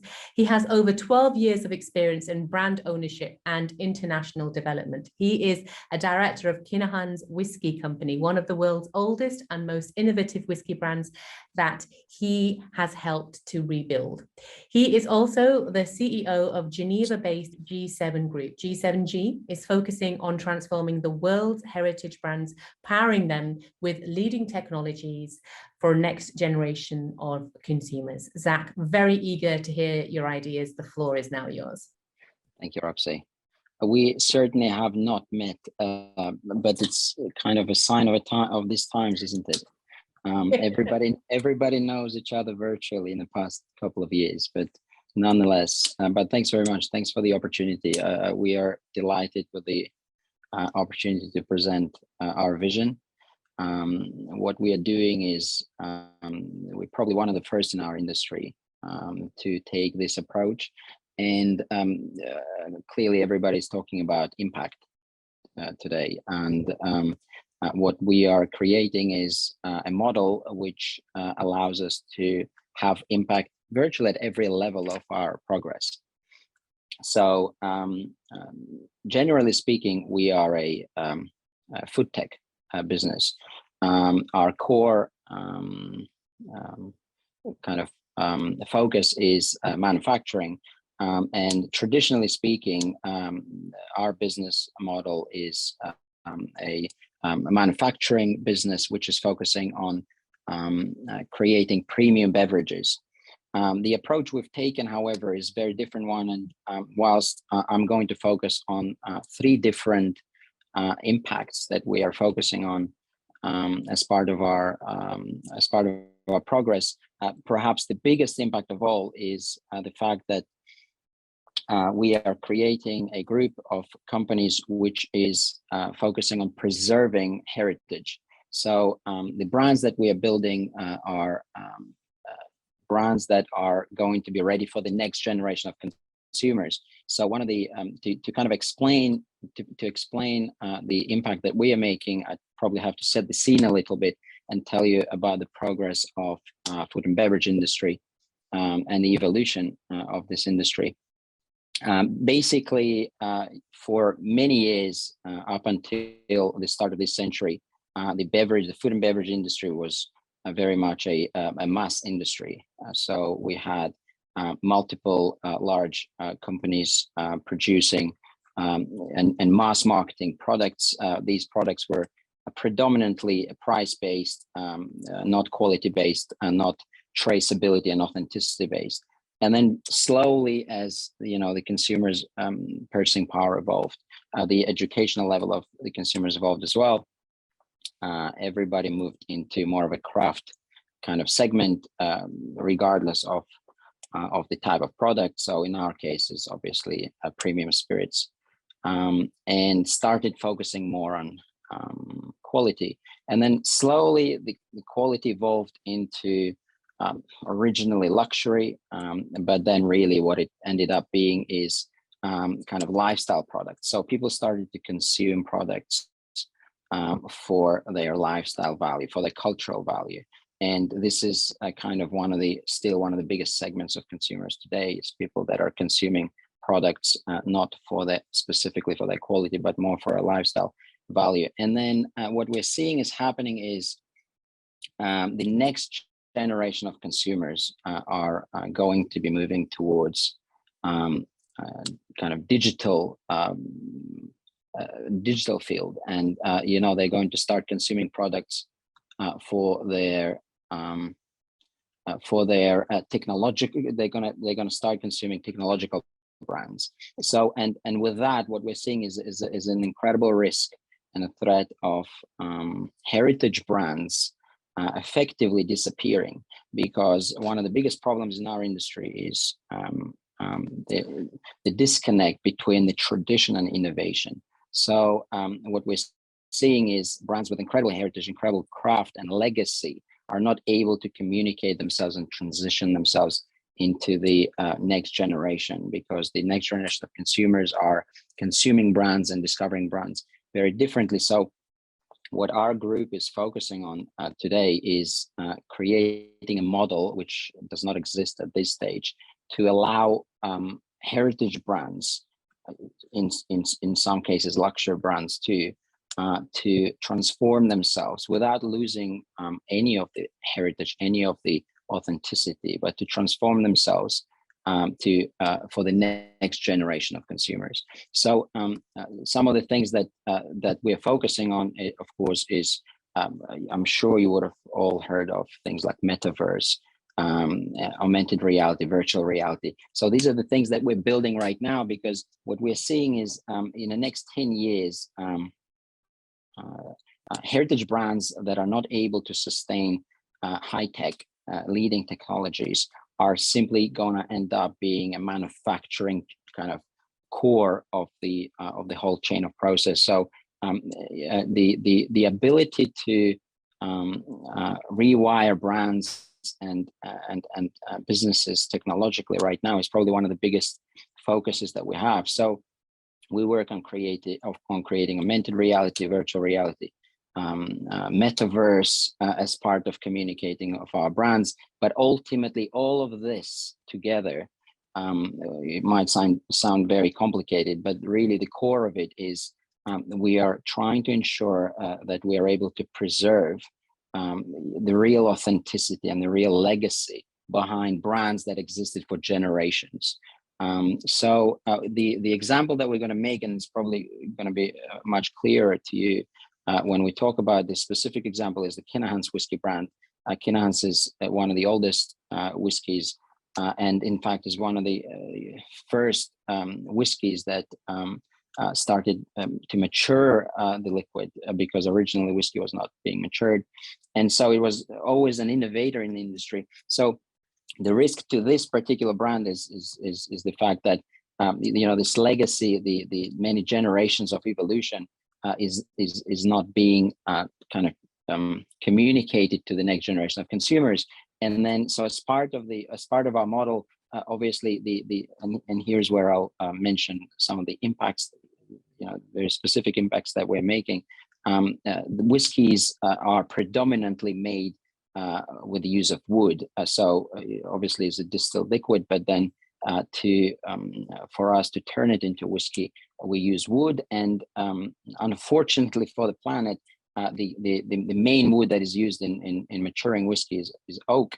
And none of the whiskey brands are really talking about it, but the impact and negative impact to our planet is tremendous, because clearly trees that in most cases are over 100 years old are being cut down and turned into staves, and then staves turned into barrels, and these barrels are produced in millions of units per year and shipped all over the world. So this is one part of the problem. The other part of the problem is that a lot of the whiskeys, and specifically in our case, that are produced are using specific native types of oak trees. And the problem with native oak trees is that they only grow in specific ecosystems, specific areas. And so the first project that we originated is, of course, the one that is focusing on reforestation. So and one thing we've learned very quickly is reforestation in itself is actually not necessarily a good thing, because if you replant trees that are not native, that destroy ecosystems, it can actually be quite devastating to the local environment, all the way down the chain of the species and the animals that exist in the area. So we've actually had to become more or less experts in this specific field before we started this project. And to do that, we teamed up with one of the biggest NGOs in Europe called Quercus, which is based in Portugal. And our first reforestation project is focusing on a specific type of oak species, which is actually a dying species called Quercus perennica. So it's a native type of oak, and we were not able to replant it straight into its kind of native habitat, because the survival rate of this particular native species of oak is very low. So we had to first go and find what is called a tree nursery to effectively replant the trees into the tree nursery all the way down from the seeds. And you can see on this image using a lot of volunteers to plant the seeds into a controlled environment, and then effectively in about half a year time, these seeds turn into small trees, and then we're able to replant those trees into the kind of native environment. So what we've done is we've kind of done it very mathematically. We've connected every barrel that we use for this specific project and ensured that we replant about 100 trees per barrel that we use to make sure that not only do we kind of maintain the population of these particular trees, but actually we increase it. And so you know, this slide also shows a lot of specifics that come with native trees, because as I mentioned, you know, reforestation in itself, replanting trees in itself is not necessarily a good thing. There's a lot of kind of studying that needs to be done in terms of the type of soil, the type of tree, and where it grows. And because you know, when we do it at scale, and we are hoping to cover about 20 hectares of land eventually in Portugal, we can completely change the kind of the soil and the, you know, the local ecosystem. So Quercus is helping us you know, ensure that you know, the trees that we're planting are the right types of trees, and the ecosystem is maintained and then flourished. And again, the impact here is phenomenal. We are working on calculating our scale in terms of the carbon emissions impact as well. But you know, to show it in numbers, you know, we started with 10,000 trees, and then we are hoping to scale to 50,000 and onwards. So you know, so this is one example of our impact. The other one is probably it sounds quite simple, but what we've decided, and G7G is operating 7 different segments, 7 different brands, and so what we've decided is that with every project, and this is probably one of the most important principles that we certainly encourage all of our industry partners to apply, is kind of early intervention. So we decided to apply certain principles to every point of our production, which is very easy to do before you start scaling, but it's very hard to do once you know your scale is huge. So we've introduced a number of different principles in terms of raw material sourcing, manufacturing process, as well as social sustainability, which allow us to ensure that, you know, that our impact and both environmental and social is kind of strongly positive. And so what we've done is we've introduced simple principles in terms of the way we source materials, and we've created a scale of targets that we allow an independent auditing company to look at every year to make sure that we have an independent verification. And so we created a model whereby ultimately we're getting to the point where we only source our materials from businesses that are equally as environmentally friendly as we are. And obviously, you know, we can't change it overnight. And so every year, effectively, we either verify our partners, and if they don't match a certain level of verification, we simply switch to a different partner. And so every year we're changing 3 to 4 different suppliers based on that principle. And then, of course, in terms of our manufacturing process, we're also working on a lot of technologies to help us ensure that we are going to get to the point when, you know, we're at a kind of a zero negative impact. And so one of the projects that we are reviewing right now is a a new type of distillery, which will allow us to produce liquid, produce alcohol, produce spirit in a way that has a net zero impact to the environment. It's quite a complicated project. There's only a couple of these types of manufacturing facilities around the world. And so given that our focus is on the next generation of consumers, this is kind of one of the steps that we want to take. And so the third, which is probably one of the most peculiar subjects, but the third example that we want to share with you, the third one, but it's only one of many things that we do.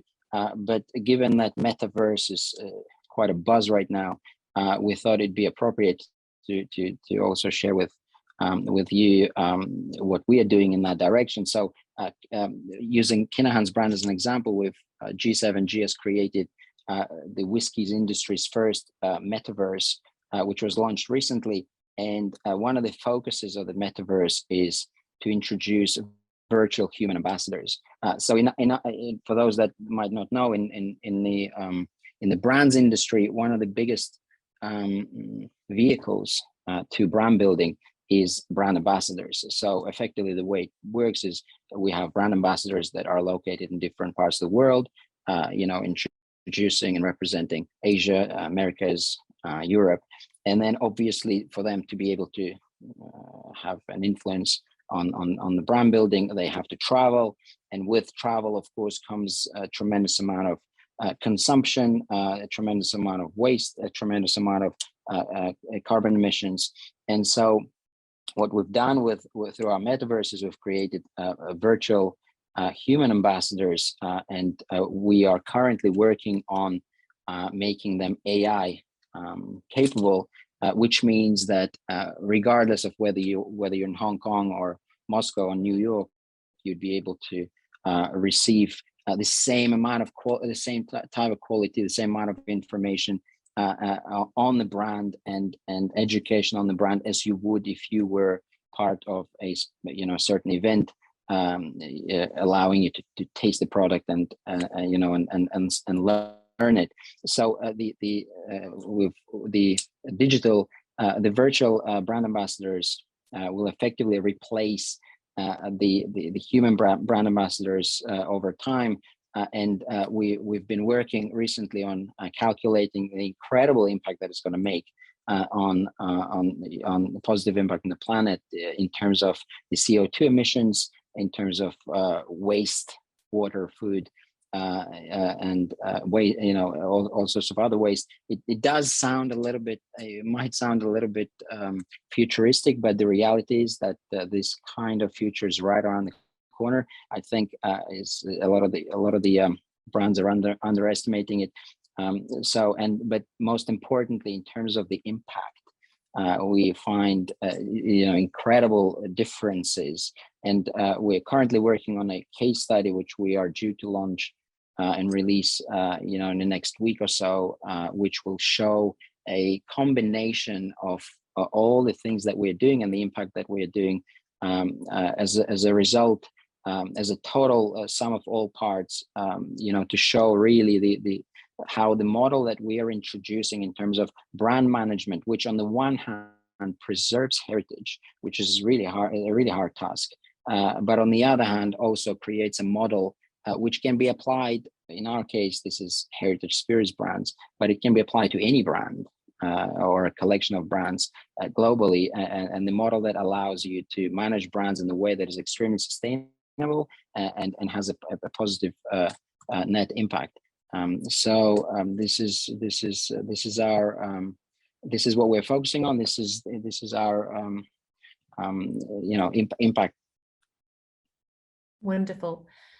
Thank you so much, Zach. That was actually really interesting, and specifically the last sort of points that you made, the sort of digital representations and avatars. It was quite fascinating to actually bring in the metaverse and actually make that quite relatable. I was actually going to ask, and I feel silly for asking this now, but originally when we were discussing sort of the sustainability side, I was going to ask whether you had thought about or actually applied blockchain technology for sustainability, which could potentially have an impact, I think, locally, and especially with the products, especially when it comes to sort of on the ground, the grassroots impact, and the potential for that to work towards building sort of smarter communities, smart cities, and that sort of thing. I feel silly for asking that question now, seeing that you've kind of advanced onto the metaverse, but I would be interested to understand whether blockchain would be something that could support, especially when you've got those measurables there. Absolutely. I mean, blockchain and virtual reality are probably two, and NFT perhaps the third one, are some of the three strongest pillars upon which a lot of the food tech brands are going to be built, in the next years. Again, I think the biggest problem is the certain brands don't understand it, and they rely on agencies and third parties to drive this kind of narrative for them. They don't quite fully understand that, if they don't take charge of building it themselves, they'll simply be a bolt-on kind of business. But in terms of the blockchain, I think because we're a consumer-facing business predominantly, blockchain to us will have many different impacts. But the first and foremost impact that it will have is probably in terms of traceability. So one of the biggest problems in our industry is, and this is in part the reason why heritage is dissipating, is traceability and authenticity and a kind of honesty, because there is a lot of kind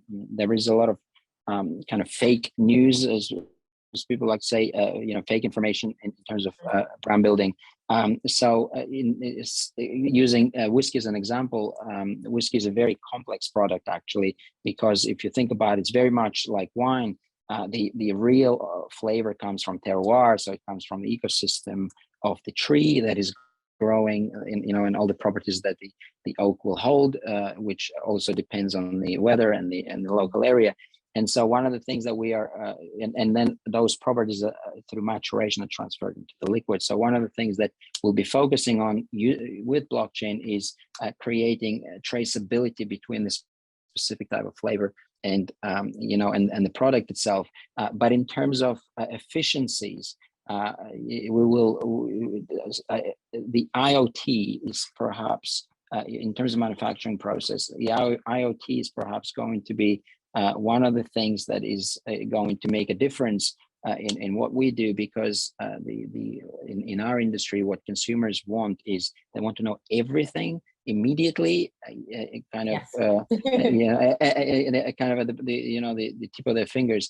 And so to be able to create that kind of authenticity and transparency of information, blockchain is second to none. So in our industry, the first, and there's one of many, but the first problem that blockchain is going to solve is exactly that. So this is how we want to use it first. But then again, NFTs, digital products, because we didn't go into that direction because it's a whole separate world.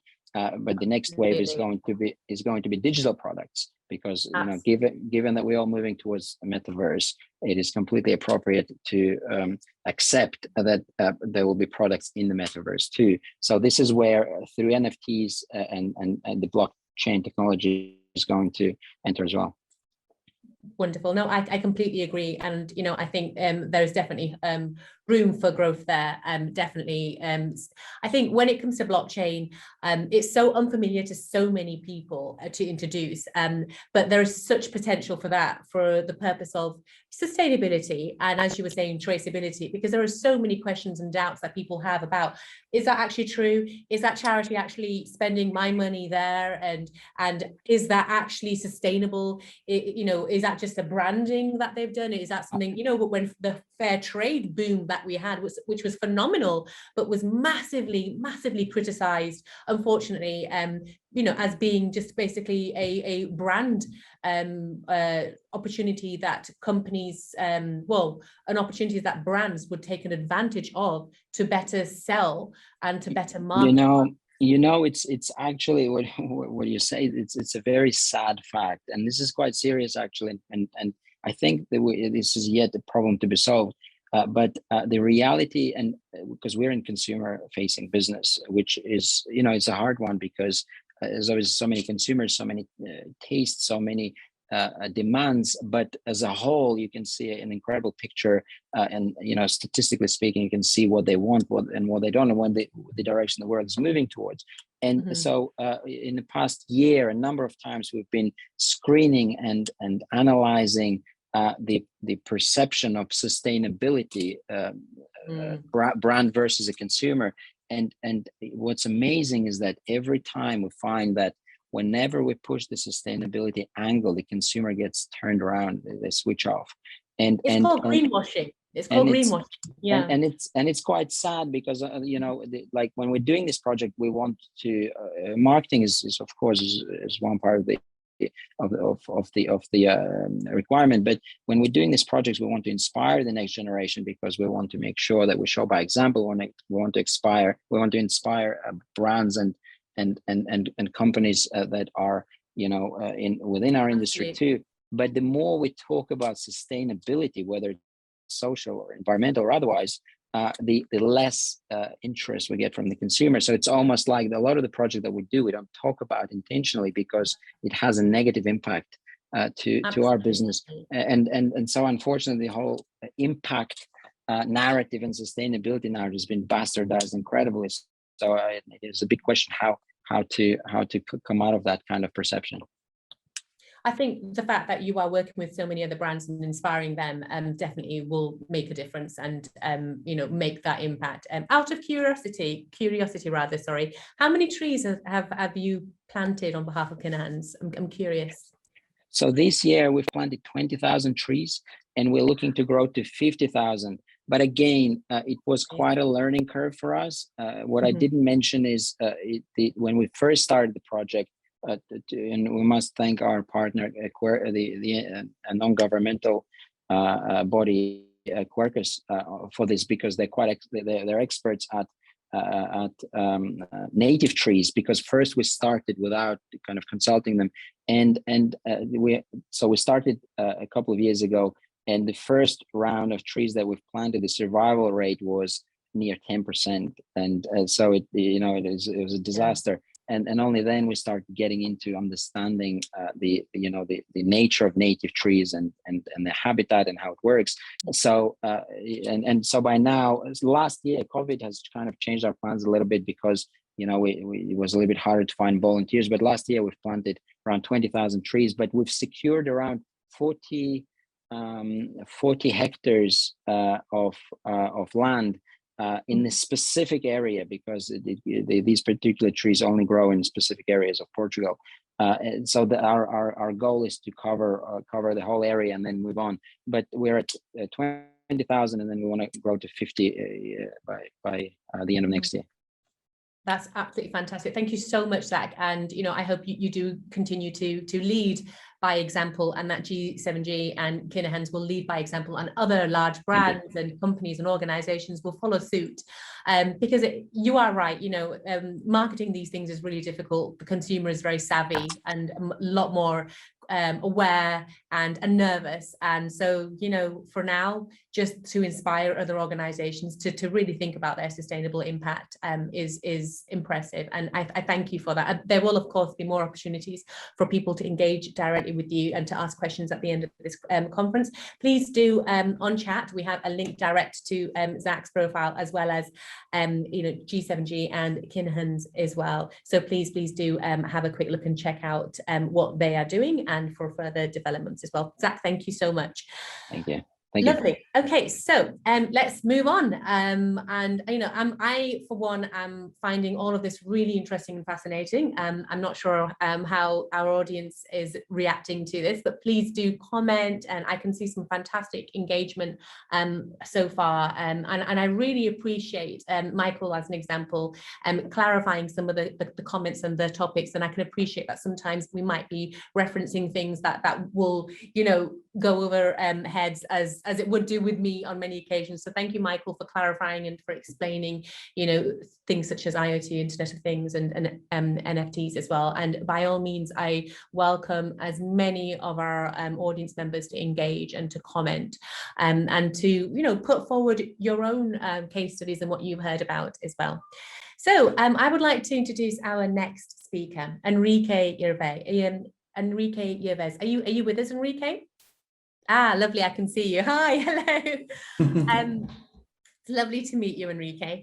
Enrique Yerves, he is the co-founder of iWorker. He is the co-founder of iWorker, which is working on empowering Venezuelan co-workers through the impact-oriented model. Enrique is a social entrepreneur and digital marketing expert. As I said, he is the co-founder of the virtual assistant company iWorker, and that company employs nearly 800 people around the world, the bulk of whom come from countries in crises, such as his native Venezuela. iWorker was founded as a reaction to the Venezuelan crisis, which has caused millions of Venezuelan immigrants to search for a better life elsewhere. Enrique has also managed the operations of several large e-commerce companies, including overseeing significant social advertising budgets. Enrique, welcome to our conference. And my apologies for if I mispronounced the company. I think everyone can tell I'm reading here, but the floor is yours, and I'm very excited to learn about what you're doing. Thank you, Roxy, Tatiana, the DK group, for giving us the opportunity to tell a bit more about iWorker and our impact-oriented model. Well, the Venezuelan refugee crisis is considered one of the worst in modern history. At the core of the crisis, there is a seemingly intractable problem, which is the lack of well-paid work for Venezuelans, both in Venezuela and in the many other countries which they now also reside right now. In Venezuela, nearly 96% of the population lives in poverty and faces regular shortages of food and medicine. Well-paying jobs have become scarce, and hyperinflation hovers around 6 figures per year. As a result, more than 6 million Venezuelans have fled the country, including myself. As a Venezuelan myself, I've experienced this crisis. In 2018, I left Venezuela with my pregnant wife to move to Argentina. With a daughter on the way, we knew that we just couldn't raise her back home. Inflation had made our local salaries nearly worthless, and crime was endemic, with homicide rates in Venezuela near the highest in the world. Job opportunities were pretty much non-existent, and the prospects for our daughter seemed grim. So I moved to Argentina. Argentina provided relief for my wife and my family, but I worried about friends and family members back home. So shortly after arriving, I joined forces with 2 North Americans, both living in Buenos Aires at a time, to create iWorker. Our goal was to provide online work opportunities for Venezuelans so that they could earn in US dollars and better support themselves and their families. The concept was simple enough to link up talented English speakers with companies in the US and Europe to work online as virtual assistants or remote workers, doing tasks for these companies in customer service, graphic design, data entry, project management, and social media. While we initially considered founding the company as a non-profit, we decided against it, and we built iWorker as a social enterprise, finding inspiration in a growing movement of impact-driven companies like Semasors, who use employment creation to generate social impact in countries in crisis. iWorker recruits Venezuelan professionals, then trains them and guides them in how to succeed in working online. In turn, iWorker looks for small businesses in the US, Europe, and Canada who are looking to expand their team, but who would otherwise have been unable to afford hiring someone locally. The rates charged to these clients between $5 and $12 per hour are low enough to be competitive with other outsourcing companies, but high enough that workers earn a strong living wage in their local economies of at least $650 per month, with higher skilled workers able to earn several times that amount. To date, iWorker has provided work for over 500 Venezuelans, nearly 60% of which have been women, and helped its workers to generate over $1,050,000 in income. 83% of iWorker's Venezuelan team is based in Venezuela itself, with another 17% living in neighboring countries. This is actually a picture that was taken 2 weeks ago in Buenos Aires. In this picture, you can see me, the other co-founder, John Miles, and Maru and Jesus, both Venezuelan, now living in Argentina. They were able to work remotely with us for a few years, save money, and now they're living in another country, and they're doing better in that country.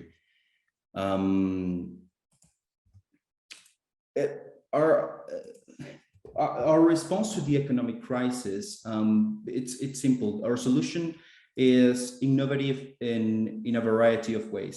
First, we provide well-paid work online between $4 and $10 per hour, and that gives Venezuelan the power to tap into the global economy and earn and save in US dollars, a currency that isn't subject to hyperinflation like the Venezuelan bolivar. Second, it provides them with greater physical security, enabling Venezuelans to work from home, diminishes dramatically the dangers of robbery or assault that they face when they're commuting on public transportation every day. And third, we provide a living wage working online. iWorkers Venezuelan team is not forced to flee Venezuela looking for work, giving them the power to decide if they want to leave the country or stay. This keeps families together and helps reduce the strain on neighboring countries. There are, for instance, millions of Venezuelans who go to Colombia walking. It's like a 20-day journey to get there walking. And some of them even get to Peru or Ecuador. Some of them go to Brazil. And if a worker decides to leave, having an online job helps them to secure the savings and gives them like a job security to arrive in their new home and afford decent housing and medical care. iWorker provides value in other ways as well. One of the key differences between iWorker and other companies like Upwork and Fiverr and Workana is the stability, because most of these platforms provide like gig-based and short-term projects. In contrast, iWorker seeks out for clients looking for long-term engagements. As such, some workers have been with their worker clients for over 2 years. Some workers have been working with the same clients for 2 years and counting. In addition, when a worker loses a client or wants to work with additional hours, iWorker can typically place them with a new client within a matter of days. Hiring from Venezuela is not without challenges, for sure, and the risk of letting down clients because of unstoppable access to power and internet is the main challenge. iWorker addresses this with clients and workers upfront, establishing expectations with clients and building procedures for workers to follow. As a result, clients are generally understanding, and even with several nationwide power outages in Venezuela in recent years, only a handful of workers from the iWorker team lost clients. we have impacted the lives of over 2,000 Venezuelans to date. Since 2018, we have hired around 500 Venezuelans from within Venezuela, Colombia, Peru, Argentina, and other Latin American countries, who on average support 3 or 4 of the family members with the income that they receive. Many of these workers have been also able to start families and save enough money to move to a neighboring country, pay university fees, gain critical digital skills, and significantly increase their buying power. In total, iWorker has helped generate over $1.5 million US in income for Venezuelan workers and their families. 96% of the workers that iWorker has hired stay for long term, and that's an indication of the high perceived value of this job in comparison to other employment opportunities available. At the heart of iWorker efforts, it has always been a focus on empowering women. In 2020, the Gender Gap Index report, Venezuela scored only a 0.71, suggesting that women in the country, women in Venezuela are almost 30% more likely than men to face barriers in the, barriers to attainment in the workspace, politics and education. Employing women has always been a priority of iWorkers as a way of targeting these inequities in Venezuela. And iWorker seeks out talented English-speaking Venezuelan women in its recruitment research, search. As a result, 59% of our workers, of our workforce in Venezuela are women. Recently, iWorker has begun to hire in other countries for more specialized roles. We're now also hiring from Kenya, from Nigeria, Nicaragua, Brazil, Argentina. But our main focus is still on empowering Venezuela's large and talented pool of professionals to find work online. Well, thank you. Thank you so much, Enrique. That was really, really interesting. I think just to see this impact, it's not only those individuals, to actually say that you've hired 500 Venezuelans and the actual wider impact that has upon their family, to be able to measure that, I think really would be insightful for yourselves, to reward yourselves, to understand just how far you've paid it forward. I think that sort of 96.2% of the workers that iWorker has hired have stayed for the longer term. That's incredible. That's absolutely, so it just goes to show, because why, often people would question why you would stay at a company and what, you get from that. And I think it's clear, it's absolutely wonderful. Yeah, it's always great to receive like WhatsApp messages, because at the beginning, it was only me like doing the recruiting. I recruited myself, like the first 50 or 100 Venezuelans, I recruited them myself. Now, after that, I got help and we built a recruitment team. But I keep getting these messages from WhatsApp messages from workers like, hey, Enrique, today is my second year here in iWorker, or hey, Enrique, today is my third year in iWorker. I want to thank you. And it's great to receive those messages from workers, and we're looking forward to recruiting more people in my home country for sure.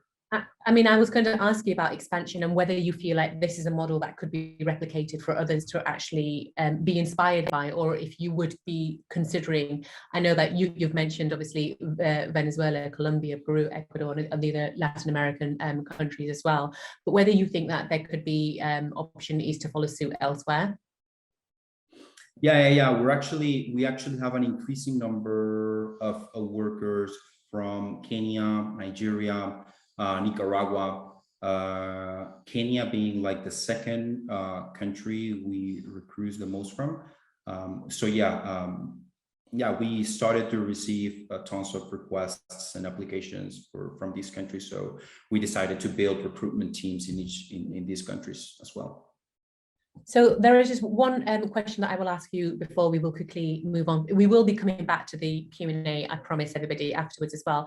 It goes back to a question that Alexei Kresnov asked, and I think apologies for actually asking this direct, but I'd be curious to know about what resistance that you've had. And one of the questions that he asked was relating directly to corruption on the ground, and how you would feel and how you would deal with that, and you know, has that impacted upon your work, or has it been quite straightforward? Has it been more welcomed than anything else, and have you had any negativity in that sense? No, I mean, it has been pretty welcomed. You know, I think that the fact that most of our clients stay with us for long term, we don't force it, by the way. We have a model in which clients can cancel anytime, and we don't have hourly minimums. So it's not like we're forcing people to stay with the workers for long term. We basically rely on the quality of our workers to make it happen. So yeah, I don't think we've had any kind of, in that regard, I think we've done. No, that's wonderful. I think, you know, for sure, to actually understand those are legitimate reasons why they're involved, but more so from the supporting organizations and from any organizations that might be conflicting with you. You know, I think what Alexei was sort of getting to was that he from his experience may have found that it's harder, as much as what you are doing is so embedded into the community and valuable in terms of what you are actually doing. It's more about those organizations that could be helping you and aren't, those organizations that might be taking advantage. And often you do find this with a lot of charities and a lot of NGOs and services where unfortunately they do fall prey to this, not for any fault of their own, but purely down to the fact that it's there. Corruption exists. There are people that will want to take advantage of what you are doing, and it can have a negative impact. Yeah. I mean, the wages that we pay our workers are pretty competitive in the countries that they live in. So for instance, the minimum salary in a country like Colombia, it's $190 per month. A worker who's working with us earns 4 times, 5 times, 7 times what they would earn in a local job. In Venezuela, the minimum wage it's like a couple of dollars per month. So what we're trying to do, and what I think we're doing, what we're doing right at the moment, is that we're trying to provide, you know, well-paid work opportunities, because the cost of living in South America is lower. That doesn't necessarily mean that that we are doing some sort of we often receive like comments like from clients, they don't want to take advantage of workers, but they actually helping, because we are paying workers in US dollars. That's huge. So their salaries are protected against the hyperinflation. They're also earning several times what they would earn in a local job. And they hire, they hire the skills the worker have. They hire, we pay them. So we try to pay them. We try to keep like a thin balance between what we charge and what we pay the workers. We only take a tiny portion in order to cover operational costs, because we have a recruitment team and a sales team. But that's a tiny portion of what we charge, and we try to pay our workers like a really good living. We call it a thriving wage for their local economies, and I think we've done pretty well so far. No, absolutely, and thank you so much for being so transparent. And I do apologize for having to ask that question. I think no worries. I get the question a lot. So. I know, and I felt really bad asking it, but I think it's good to address it, because there is so much stigma, especially for the Latin American countries, and it's not deserved. Especially when it comes to asking about things like corruption and issues on the ground and things. And I thank you for allowing us the opportunity to ask you that, and for clarifying that, and to hopefully work towards breaking that stigma down and dispelling any myths that people would have. It's absolutely phenomenal what you are doing. It's amazing work. Thank you so much for obviously elaborating a little bit more. Thank you so much. Thank you. Lovely. Thank you. Our next presenter is Will Crooks. He's the Vice President of Strategic Partnerships at Children's Hope Chest, and he will be speaking on the launch of The Purpose of Your Business into the World. He has a history of working in the nonprofit sector. He builds relationships with Hope Chest partners and potential partners as well. His deep passion is to mobilize people and resources to unleash hope, justice, and opportunity to the oppressed. I'm really, really glad to have you here, Will. It's lovely to meet you. You can hear us and see us and everything, right? Absolutely. It's an absolute joy to be with all of you. And what an absolute wonderful shoulders to stand on as the baton gets passed today from Emilian and his talk of healthcare and giving access to that healthcare. To being a Purdue graduate. So hearing Stefan talk about my former university being so much of a part of what they're investing in, and Bora, the idea of community, which I'll talk a lot about today, in scalable impact.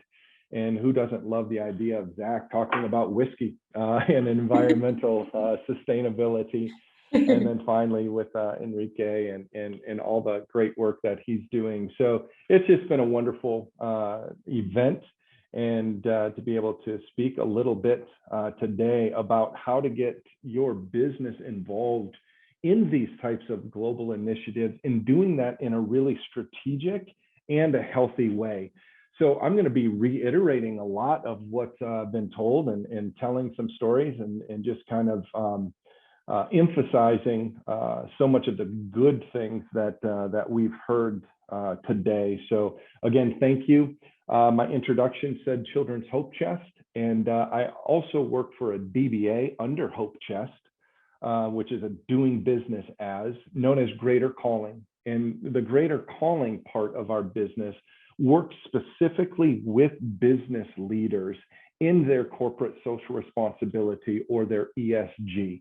And so that's what that company does. So you'll hear me talk and you'll see the branding of Greater Calling, but it's in the same family then with Hope Chest.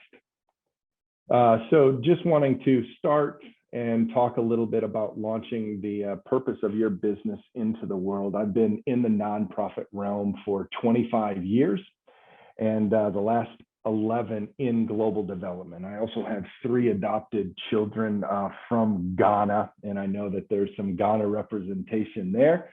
So a jinyame to my Ghanaian friends. All of what I do at a global scale or come alongside, it can kind of be narrowed down into one of my favorite phrases. It's an Aboriginal proverb by Lilla Watson, and she would say this: that if you've come to help me, you're wasting your time. But if your liberation is bound to mine, then we can work together. And if you remember 4 things, and these are the only 4 things that you remember from my presentation today. The first one is this idea of relationship, is having authentic relationship really is the idea of changing lives. When you have resource without relationship, things can be very transactional. And what I've heard with all of these speakers is we want things to be transformational. And we believe that that's done in relationship alone. The second idea is reciprocated value. Oftentimes we see and have pity on those in what we would consider the majority world or the developing world, far removed from the third world, instead of seeing on equal ground and seeing the value that those living in poverty bring to our worlds as well. And so in relationship, there has to be a reciprocity of value. The third thing is the idea of transaction versus transformation. And we want to move away from a transactional approach into something that is more transformational. Because when you have relationship, when you have reciprocal value, when you have transformation going on, then the fourth value of this idea of shared human dignity and connectivity throughout the globe, which we have today virtually. And so that's what I'm going to be speaking about today, is this idea of human dignity, of this idea of connectivity, wanting to be transformative, having a reciprocal experience, all built on the idea of relationship. So wanting to launch the purpose of your business into the world.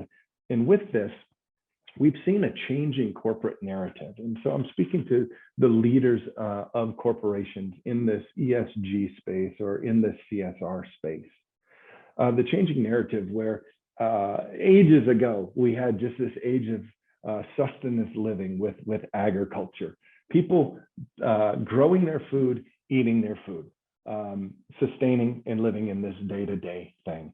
In America, we had the Industrial Revolution that was kind of signified by the Slater Mill in 1760. So we moved from this kind of singular family approach to a more industrialized, much larger approach, which moved into the age of mass production. And in 1913 in America, with Henry Ford and the assembly line, this idea of mass production. And that gave way then to the information age. And Zach was talking so incredibly about innovations and where meta is moving, and artificial intelligence, and all of these things were kind of birthed in the 1970s with this idea of information and how it changes the landscape of everything. So that's kind of been the changing corporate narrative. But where are we today? And many would believe and propose that we're now in the economy of purpose. Is we want to make meaning, not just money. And we've got Ed Catmull. He's the president of Disney's animation studios. He says the real goal of what we're doing is to have a positive impact on the world. And most companies are not only buying into this, but they're living out of this idea of an economy of purpose. Aristotle from the ancient days would say, the intersection where your gifts, talents, and abilities meet a human need, that's where you're going to discover your purpose. And it's not just a purpose as an individual. We can find purpose as a company, as a corporation. Roy Spence of the Purpose Institute would simply say, purpose is defined as a difference you're trying to make in the world. And so I would ask all of the leaders of industry out there is does your company have a stated purpose? I know it has a vision statement and it has mission and core values, but as the famous TED Talk of what's the why behind what you're doing? What is the purpose of your company? And how can that make a difference in the world? John Elkington, when we talk about ESG, right? Environment, social, and governance, we think of John Elkington back in 1994. He is the pioneer of sustainability and corporate social responsibility. And he says there's a triple bottom line that all companies should be measured by in terms of their consciousness, but in terms of their effectiveness in the world. And that bottom line is profit, people, and planet. Are we profitable? Do we have a bottom line that is increasing? How are we treating people, our stakeholders, and how are we treating the planet? But did you know recently, as recent as 3 years ago, John said it's not enough. Actually, the profit, people, planet, it falls short. So all of these years later, 30 years later, he's saying that isn't enough. We're missing something. And that something is this idea of purpose. Because if companies truly understood their purpose and lived out their core values with purpose, then you're automatically going to be impacting profit, people, and the planet. So challenging the narrative of having the idea of purpose. So a purposeful company has this aspirational reason for existing that moves beyond just the bottom line. And that then impacts all of the stakeholders. We've seen time and time again how companies are attaching themselves to causes, attaching itself to different causes. Generational Z, a lot of their philanthropy giving isn't necessarily giving to nonprofits or to churches and things like that. Generation Z says, who are the companies that are making a difference in the world? And I'm going to give and buy from those companies.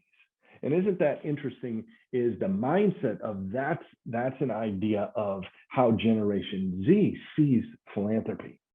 A sign of a purposeful company beyond an aspirational reason for existing is your purpose, is corporate social responsibility a strategy or is it a checkbox?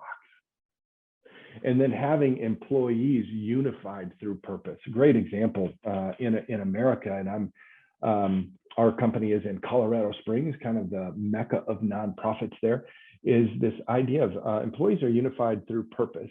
And a great example in the 1960s, NASA trying to put a man on the moon in the whole space race in America, as first person to be on the moon. And one of the reporters was at NASA and asked a gentleman that was walking by sweeping the floor, "What do you do?" And he was the janitor. And what the janitor said is I'm helping put a man on the moon.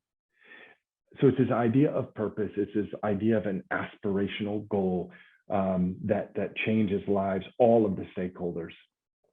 But these goals need to be set, they need to be measured, and they need to be communicated to be effective.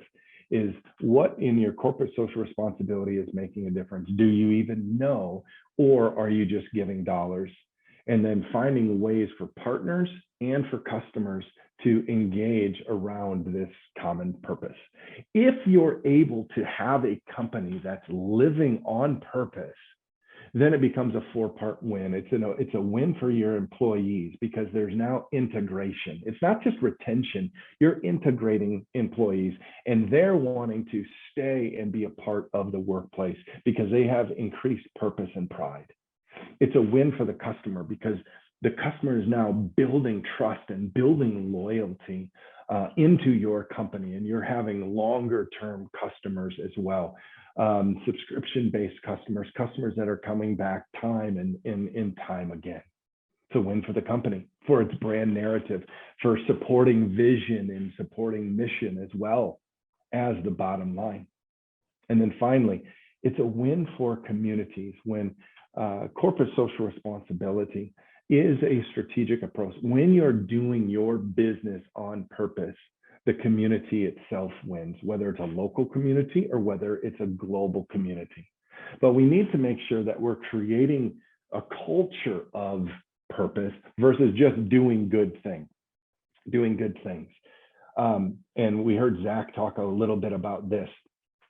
Authenticity it only works if there's enormous authenticity behind it. 56% of a recent survey in 2020 say that purpose a lot of times feels like a PR exercise or corporate social responsibility instead of a business strategy.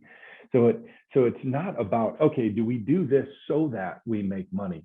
It's all a part of the whole, and it starts with purpose. And so it has to have a level of authenticity to it. Secondly, there has to be leadership buy-in. It has to have everyone engaged, but it's being promoted from within as this is one of the things that we value. This is important to us. This is a part of our board meetings. This is a part of our water cooler talk. This is a part of our Slack and our Microsoft Teams. Is these types of things matter, and it starts with the executive leadership. And then finally is how do we create a culture is by providing opportunities for people to engage within our companies, our stakeholders. So it's not just our employees, but our customers, our board members as well. And so how do we provide those opportunities to actually demonstrate and affirm this as a value? So what we do as an organization is we help companies develop strategy, and then we actually allow them to implement those strategies globally. And then we're in 5 different countries. We're in Guatemala, we're in Kenya, Ethiopia, Uganda, and also in Russia. And so in each one of the communities, not just the countries, we work in about 130 different communities around the world, is we take a very holistic approach to development. And here are the 12 key areas of development that we look at. when we engage in a community, because we believe that empowering community leaders, empowering nonprofits within a community, empowering business initiatives, empowering on the medical side, on the mental health side, on the health and hygiene, in the education, when we believe that the best way to care for what we would say vulnerable children especially, is to have a healthy community around them caring for vulnerable children. And so we believe that it's really the community's responsibility, and they're accountable for their own development, but we can help and bring in structure, not in a paternal way, but by empowering Indigenous leaders. And so all of our countries that we work in are run by nationals. We have only Indigenous leaders, but what we try to do in each community is build a development plan that has 3 phases of development within these 12 areas. And then ultimately, we want to be able to exit out of a community so we're not creating that dependency and that everybody is aware of. The last thing we want to do is lock people into being dependent on others. So let me give you an example of some of the work that we do. It's with our Village Savings and Loans program. This is just a wonderful example. It's one of 100 different examples of programs and projects that we run at these 130 locations across the world that your company could be a part of. So why a Village Savings and Loan program? And we run these, and we're going to use Uganda specifically. And so we're just going to narrow our focus into some of the remotest parts of the world where there is no financial service provider in these vulnerable communities whatsoever. And so we bring that. No access to capital and assets. And so we want to end this is create a culture of saving among members to address the shocks that come with life, and also then to invest in future growth, to change individuals, to change families, to change communities, to change a country. We want to be able to provide credit for group members to improve household incomes. We want to provide social safety nets.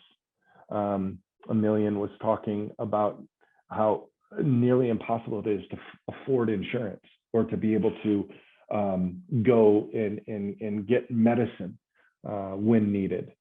This Village Savings and Loans provides safety nets for that. And we want to move people beyond this idea of dependency into self-sustainability. So we have 81 groups in Uganda alone. 17 different communities are participating. We have nearly 2,500 members. You can see the male to female difference. And since its inception about 3 years ago, they have saved in US dollars over $128,000. Now, to the Uganda shilling, it sounds more impressive. Nearly $500 million has been saved by these group members. And so they save to be able to invest and to be able to save more, to be able to invest in businesses. So that's some of the things that are happening with the program. And what impact is happening? Because we want to be able to measure the impact, not just say we're doing a lot of great things, but we want to be able to actually measure what's going on. And you've heard all day today talking about women's empowerment, and 73% of who we work with are women of that group. And this gives a strengthened position of women in their communities in a political way and at home, where often so many abuses take place, whether it's a social paternal abuse, whether it's emotional abuse, whether it's physical abuse, sexual abuse. Women are viewed in rural Uganda specifically as property. But the idea that these VSLAs, and now they become entrepreneurs, now they become business owners, now they have a higher standing, and there is less of a power gap than there ever has been in these communities, where women are able to open small business, they're able to acquire land, they're able to acquire livestock, build better houses, and take care of those who are dependent on them. Another impact is a diversity of income sources. So 50% now have multiple sources of revenue streams that are coming in. And there's an access to markets. And one of the big things with poverty is not having an access to local markets in terms of not only being able to put something on an animal and bring it to the market that happens once a week, but actually having a cell phone, actually having transportation to bring your goods or your services to larger parts, of the country. So this diversity of income has been a huge impact for our Village Savings and Loan Program in Uganda. And this is what Emilian was talking about, this idea of micro insurance. Is these Village and Savings and Loans members, they pay a fee to a social fund. And so these now cover emergencies like illness, funeral expenses, home repairs, school fees for orphans of deceased relatives. And on these loans that get paid back, and that's how the Village Savings and Loans grows and grows and grows, just like in global banking, it's built on affordable interest rates at 10% versus what they would be charged, where women really can't get loans, but even men are charged at an exorbitant 30 to 35% of interest. So this social fund or this micro insurance, there's no interest charge for this. And the safety net provided a higher investment rate for people in their savings and in their giving. And it becomes a community type view, where Bora was talking about is really engaging the community to care for itself, not looking for outside help, but being able to be in community together and seeing lives transformed through these savings groups. And so the idea of sustainability, self-replication that you've heard a lot about today in these Village Savings and Loan is we see 95 to 100% in Uganda that are continuing year after year. We see a surge of new groups form that we're not even training, that are just spawning off of these other groups. There's a strong sense of ownership amongst members for self-reliance. And so these types of things, when you have a high degree of not only buy-in, but a high number of people that are contributing to this, there's low overhead that makes these Village Savings and Loans incredibly profitable and financially sustainable because they support themselves. So we're looking, in this example, we're looking for companies to invest and then to be able to be hands-off and to then watch the impact of the small initial investment and how we can scale that in all of our countries. So we've talked at a big level, and then we've kind of narrowed it down in terms of a big level of community development, and then handpicking one project like the Village Savings and Loan in Uganda. And then let's get to storytelling. This is one example, and I could bring 1,000 examples, as Enrique could have as well. So this was a child in one of our communities, one of the 130 communities that we serve, and her name is Esther. So she was a child in our program, and then growing up, she took advantage of one of our tailoring programs, and then she actually became a mentor and a trainer in our tailoring program. And she had a bigger vision, though. And so she got engaged in her Village Savings and Loan program, and you can see the picture there on the left. And she invested $50 USD of her own money, and then she borrowed $150 to open a shop. And this was 8 years ago. And so she now has a child. And with that, with the shop, with the proceeds from the shop, she's able to not only pay for school fees, she's able to pay for rent. She's able to pay for the shop's rent, her living, for medical expenses, where she's not dependent on anyone. And she's able to raise her family. She's able to contribute to the community through her shop. And there is nothing but a remarkable amount of pride. And so when Esther takes your hand and she takes you to her store, she is nothing but smiles and nothing but pride in this idea of, I have dignity. I have something to offer to the community. I have something to offer to my family. And all of this was just by being a part of a village savings and loan. And at the end of the day, this is a multiplier effect. So you take Esther's story and you multiply that times 1,000, times 2,000, times 3,000, times 10,000. And that's where transformation happens. And that's where relationship can happen. That's the invitation to come and be a part of. See, we believe that by working at a micro level, we can have a macro change. And it starts with stories like Esther. So how do you, as a company, activate purpose? We see it as an intersection of what are you built to do as a company? What do you love to do? Where are the passion points?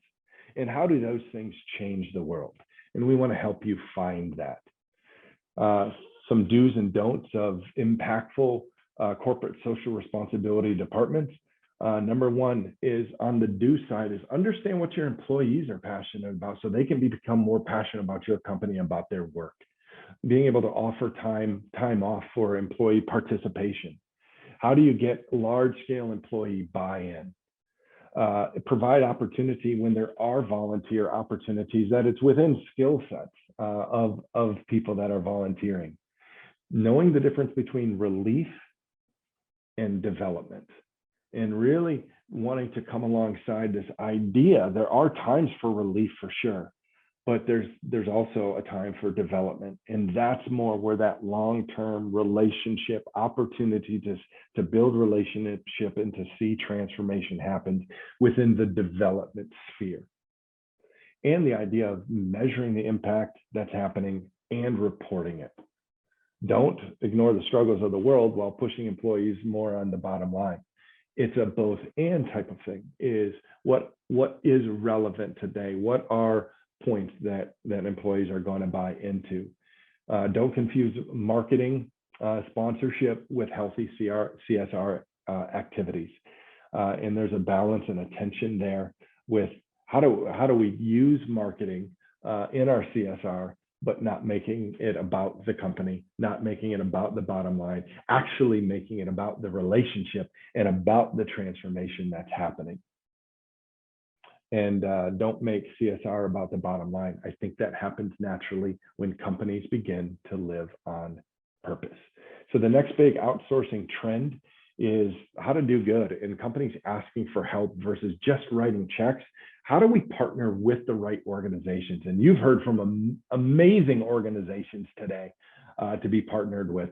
But where the sweet spot is what that company's why is. Do you have shared values? Is there an opportunity for volunteering and building relationship? Can they measure impact and be able to report the impact back to you that your dollars are having? What's the company's track record and the nonprofit's track record, and who are they accountable to? And what levels of accountability are built in? And so when you can answer those questions, now you've hit your sweet spot as a company of who you would want to partner with as a nonprofit. So finally, just next steps, BlackRock CEO Larry Fink would say, to prosper over time, every company must not only deliver financial performance, because the companies need to exist too, but also show how it makes a positive contribution to society. And that's I think the new narrative that we're living into is how do companies, how do corporations, how do we do business in the world that makes the world better, that increases human dignity and connectivity beyond just the computer, beyond technology, but how do we increase those things?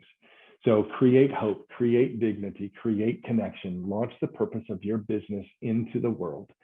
And Greater Calling is here to help. That was absolutely amazing. We've had some comments. Will, your energy is amazing. You should have started your presentation with "and welcome to my TED Talk," because that was inspiring. You need your own TV show. I would watch. Thank you. Honestly, some of the things that you said were really, really inspiring. The quote that you referenced earlier from JFK about the janitor who put the man on the moon, 100%. That is something that is actually commonly spoken about in the charity sector, to allow people to always make them feel that they have a place and that they are making that impact and they are making that difference. And just all the comments that you've had specifically about Gen Z and about how they're interacting and reacting to, CSR, which has been around for decades. Yes. CSR is just, it's like the third and fourth industrial revolution. We need to kind of put that to one side and think of this as something that's gone beyond CSR. CSR has evolved and expired.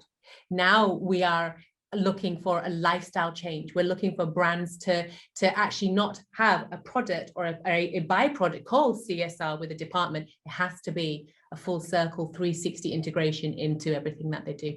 Thank you, honestly, so much. Apologies, I know that everything has overrun, and I know, Will, you've got to head off as well. Please, if you get a chance, pop into chat if you've got any of the videos, any of the links and events that you are, participating in. It would be an absolute pleasure to hear more. And all the details about Will are in the bio as well. And I'm sure we will hopefully meet again, and I will have more opportunity to be inspired. Thank you so much, Will. Thank you so much, Roxy. It's an absolute pleasure. I was able to coordinate and get some things worked out so I can stay on for 10 or 15 minutes longer. And so I will be here, but it's an absolute joy. And the energy, if you will, it comes out of passion. I'm passionate about the work that is being done. Yeah. It absolutely shows. I honestly wish we had longer, but we will definitely come back to this in the Q&A if you are available. Thank you so much, Will. I appreciate You're that. You're welcome. Thank you, Roxy. I'm going to very quickly move on to Chenny Zia. Chenny Zia is the CEO at GotCare, and the GotCare is concerned about the role of AI in the future of home care. Chenny, I would like to know a lot more about what you do and about your organization. Instead of introducing, I will pass it straight to you to allow you to do that yourself. Thank you. Yeah, no worries. Hi, everyone. I'm Chenny. I'm the co-founder and CEO of GotCare. We are a social enterprise that is a national healthcare provider here in Canada. And basically, in a nutshell, we use AI and technology to pay people a living wage while reducing the cost of care delivery by about 30%.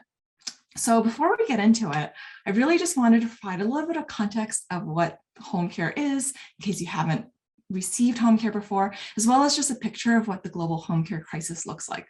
So typically someone needs home care because they are elderly. For example, they may have dementia, Alzheimer's, they may have gone to an accident, so in an automobile, or perhaps they have a disability, they may be a veteran. All of these reasons could mean that someone requires home care support.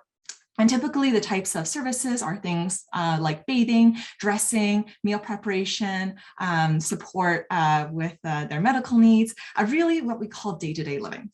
And globally, because of COVID, the growing elderly population, overall, the demand for home care has completely outstripped supply. Additionally, we're seeing about 40% home care worker turnover. And so we get into situations where you'll have people who are stuck in their wheelchair for days without service, or you'll see stories of home care workers who may be working in the day but sleeping in shelters by night. And this is a trend all over the world. So whether you are in the US or here in Canada or in Europe or in Australia, generally this is just something that is seen everywhere. And in terms of the innovation that currently exists, a lot of the technology innovation you'll see look like devices.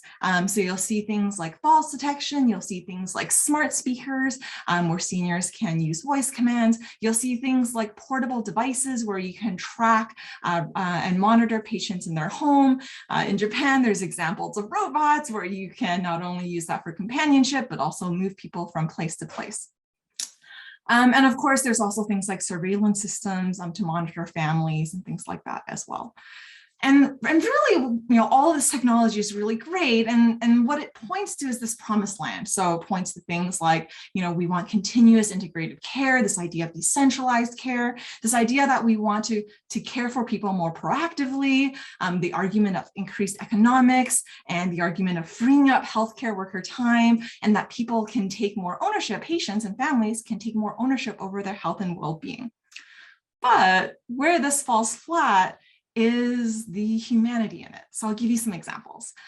So when it comes to freeing up healthcare worker time, what we know to be true is that if we take an appointment and we make it more efficient and we're able to do things in 15 minutes, it's not that healthcare professional actually has the ability to spend more time with that patient. What ends up happening is that healthcare professional is in many cases forced to then spend time with just more and more patients.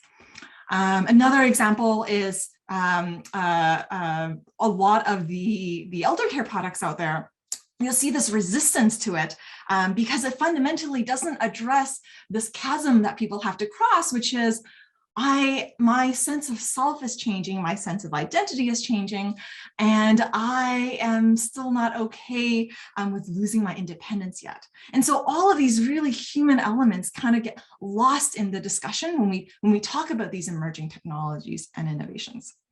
And so what it leads to is it leads to actually a diminishing supply of frontline home care workers and frankly, healthcare workers around the world. You'll see that many of them are really burnt out and that their pay is not increasing at the rate of the number of people that they're seeing. And so what the question that I would like to ask, and the question that we ask here at GotCare, is what role can AI and technology at large play in improving the care worker experience, something that we often forget to ask. And secondly, that our systems, we need to address the systems themselves, and the systems today are really designed to sort of stifle that empathy. So unless we address that, then we're just continuing to propel that system that exists. So similarly, a question that we ask is, how can AI and technology help patients feel more seen and heard, and how can that care happen with them as opposed to something that's happening to them? So at GotCare, what we asked is, well, what would it look like if we could build a more empathetic and personalized home care experience powered by home care workers that are actually thriving? So we haven't been around for that long. We launched in the fall of 2018. In our first year of business, we exceeded $1 million of annualized recurring revenue in Canadian dollars. We were able to pay people a real living wage. And we believe that the reason why we were able to do so is actually around this living wage. And I'll get into it here. So here in Canada, the industry average for pay for a home care worker is about $17 to $20 an hour.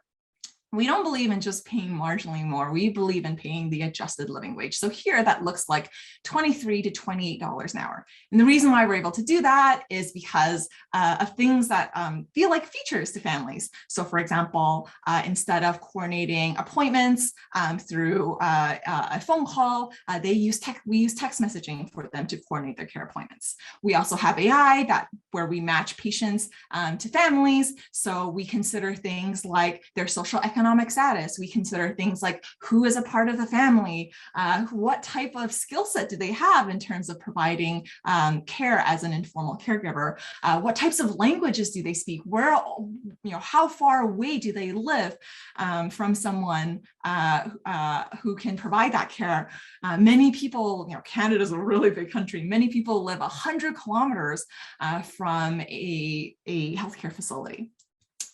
And so what's happened is that over a really, really short period of time, through the proposition of paying a real living wage, we've actually been able to register over 15,000 home care workers to want to work with us across the country. And what that means is that having this vast supply of care workers really means that we're able to provide that true personalized care. I remember when we were early days and we were interviewing some of the care workers who are joining our platform, we asked them, why they wanted to join us, just so that we could get more crystal clear on our value proposition. And someone said to us, they said, I'm excited to be a care worker again because I feel like you're bringing the human back into healthcare. And that for us was the moment that we knew we were onto something. So I'll give you a case study to kind of help bring to life what it is that we do. So at 9 a.m., we received a referral from an insurance-funded case manager. So case manager is someone who takes care of multiple patients. So we received a referral at 9 a.m. This was for a 16-year-old girl who had a spinal cord injury. She lived on an indigenous reserve. Here in Canada, our indigenous reserves are in really, really remote areas. And additionally, the parent of this girl wanted someone who could support at night. By 2 p.m. that same day, we were able to match her with a care worker, not only who lived around the corner, who was a 5-minute drive away, but actually who was indigenous herself and was already comfortable and trained in spinal injury care. And when we were talking with the family, what they said to us was, I'm so grateful that it wasn't another white woman who just came in. And it's those things, it's those qualitative factors, not the quantitative, but those qualitative factors that, it's still really tricky to measure, but we're trying to do so through our AI model. And so overall, what this has led to is not only just better care as defined by the patient in terms of that consistency and reduced unmet need, but it's actually also led to them actually truly being able to own their care, which results in reduced burden to the broader system. And not only does that mean that we can provide a living wage, but also means that we can create more jobs in home care as well. And overall, this has led to more affordable and equitable access to home care for us and increased relief for family caregivers. So on the funding side of things, we started raising money about the summer of this year. And we initially had a pre-seed raise of $600,000. We actually doubled that raise and we raised 1.2 million in a matter of 3 months. And so I share this with you because I saw some of the comments earlier around, how do you raise for this type of thing? And so for us, we spoke with a lot of foundations, a lot of family offices. The challenge with this type of thing is that often the capitalists who fund these types of ventures, they don't really have websites because they don't want to be found. They're managing private capital. So what I would encourage you to do is to really be bold about what your impact story is. I remember when we were first raising, we went out with this thing about how we were a marketplace and how, we were using really recognizable terms that ventures typically use when they're pitching for equity. And it was actually the moment that we were able to be truly authentic to ourselves and truly use words like, no, we actually believe that by paying a living wage, this is how we're actually going to be able to reduce costs of the overall ecosystem. That was actually when the fundraising became a lot smoother and how one person then referred us to another. So again, would really, really encourage you to just lean into the authenticity of what it is that you're trying to do and the impact that you're trying to bring. And finally, I'll just leave you with a final invitation. In your organization, regardless of where you work, I'd encourage you to think about how you can use AI and tech to sort of up the human for both your customers and your staff. And just think about what could be unleashed if that technology actually further deepened relationships between human to human instead of just creating more dependency on machines. So I'll close with that. If you have any questions, feel free to email me. You can find me on LinkedIn. Happy to chat anytime.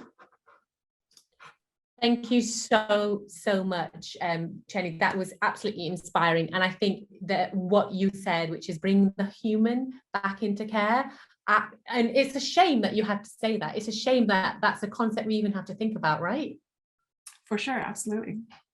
I mean, considering that is the essential component and the essential ingredient, there are so many people in chat who have commented about their personal experience and about how, you know, it was a nightmare to find caregivers for their parents or family. So something like this, I think, is definitely a huge step into that right direction, to be able to bring somebody in and to be able to have somebody who is just a little bit warmer, which is an interesting thing to say, because we're talking about AI, right? Yeah, I mean, I think just a simple example, it's that in our healthcare system, we don't think about the simplest thing, which is matching someone who speaks the same native language as the patient. And really, when you talk about things like showering, bathing, it should be table stakes, but it isn't. And I think it's so, you know, if we can't convince people through conversation, how can we just build it into the technology that we have? So we don't need to seek permission from the system, but rather we're just designing for the system that we want to see. Absolutely. And what you've done is the showcase and the example is you've actually taken it into the home to actually explain to everybody. We don't see statistics here. We're not looking at people who require care as a group of people. We're looking at them, you know, at them individually in an interpretive sort of approach, where we're looking at each person, each need, each requirement, because everybody's situation is different, and the level of care that they have will be impacted by how they receive that person that's given the care. Thanks, Roxy. Thank you so much for joining us, and I'm so sorry for running over. Chenny's details will be down in chat. Please do have a look at her bio, her details. They'll be on LinkedIn as well. We've got a link to her projects as well. And if anybody would like to get in touch with her through social media as well, I'm sure she'll be more than receptive to that. Thank you so much. Thank you. Have a great one. You too. Take care. Okay, so now, last but finally not least, Olawale, are you with us? Yes, I am. Hello, and I am very honored to introduce you today. So, thank you. Olawale is actually Dr. Olawale Tokumba Ogunana. Have I pronounced that correct? Yeah, you got that right. You got it right. So he will be speaking with you, with us, and talking to us about our unique IT product, African Charities Dashboard. Dr. Olawale is a renowned public speaker. He's a digital consultant and a public health advocate who has about 50,000 times more Twitter followers than I do, I have to say. It's true, it's true. As a public health advocate, he consistently shares and popularizes public health information on social media platforms, and is the current TV host of Beta Live Show, Beta as in BETA, right? Beta Live Show, a health-based TV show in Lagos.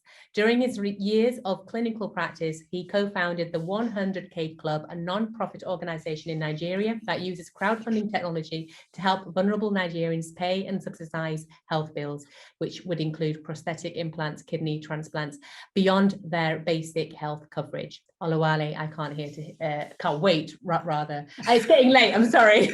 I can't wait to hear what you've got to say. Over to you. Okay, thank you so much for having me, Roxy, and it's a pleasure to be here.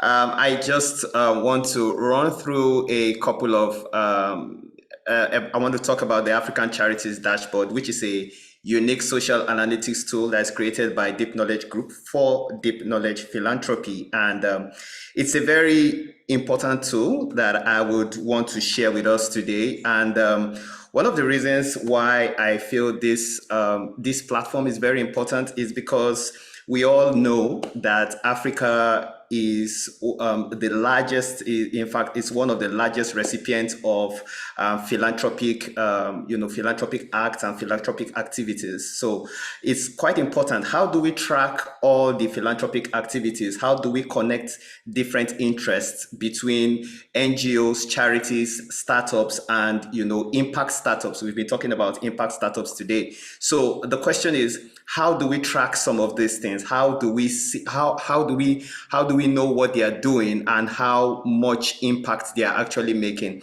Well, the answer is actually the African Charities Dashboard, which is a unique social analytics tool created and tailored right now for Africa that helps to map out the philanthropic activities that are going on in the continent. So I'm going to do it in two ways. Actually, I'm just going to talk a little bit about it, and then I'm also going to demonstrate the platform so that we can actually have an idea on how it works. So I might shift my slide to the dashboard because it's actually a web platform. So, and it's a very dynamic, you would like it. So let's just go. So in a brief, the African Charities dashboard is actually a unified platform which aims to categorize, rank market participants in different sectors, filtering them, through visualized mind maps and other analytics, highlighting the different global challenges that are prevalent. And this is in Africa. We all know that there are so many gaps. Today we've discussed the healthcare gap on the African continent, and we see that it's a lot. So one of the things that the platform helps us to do is to track these challenges and see what is going on in each of these sectors, and we are able to have an idea on who is doing what in that particular sector. So I'm going to change my slide now. I want to take it right now to the dashboard, to the African dashboard, so that we can take a look on how it works. So just a little bit, I want to be sure that my screen is visible enough. Okay. So this is actually how the African Charities dashboard looks like. It's very nice. And it shows you a breakdown of, like now I'm in the comparative analysis tab. It actually shows you the different NGOs, charities, and startups in Africa. And I need to put it out there that this is actually a constantly evolving and updated platform. So every single day we have new data, we have new data points that are always constantly updated on the platform. So definitely if an NGO, a charity or startup is not here today, I can promise you that it will be there tomorrow.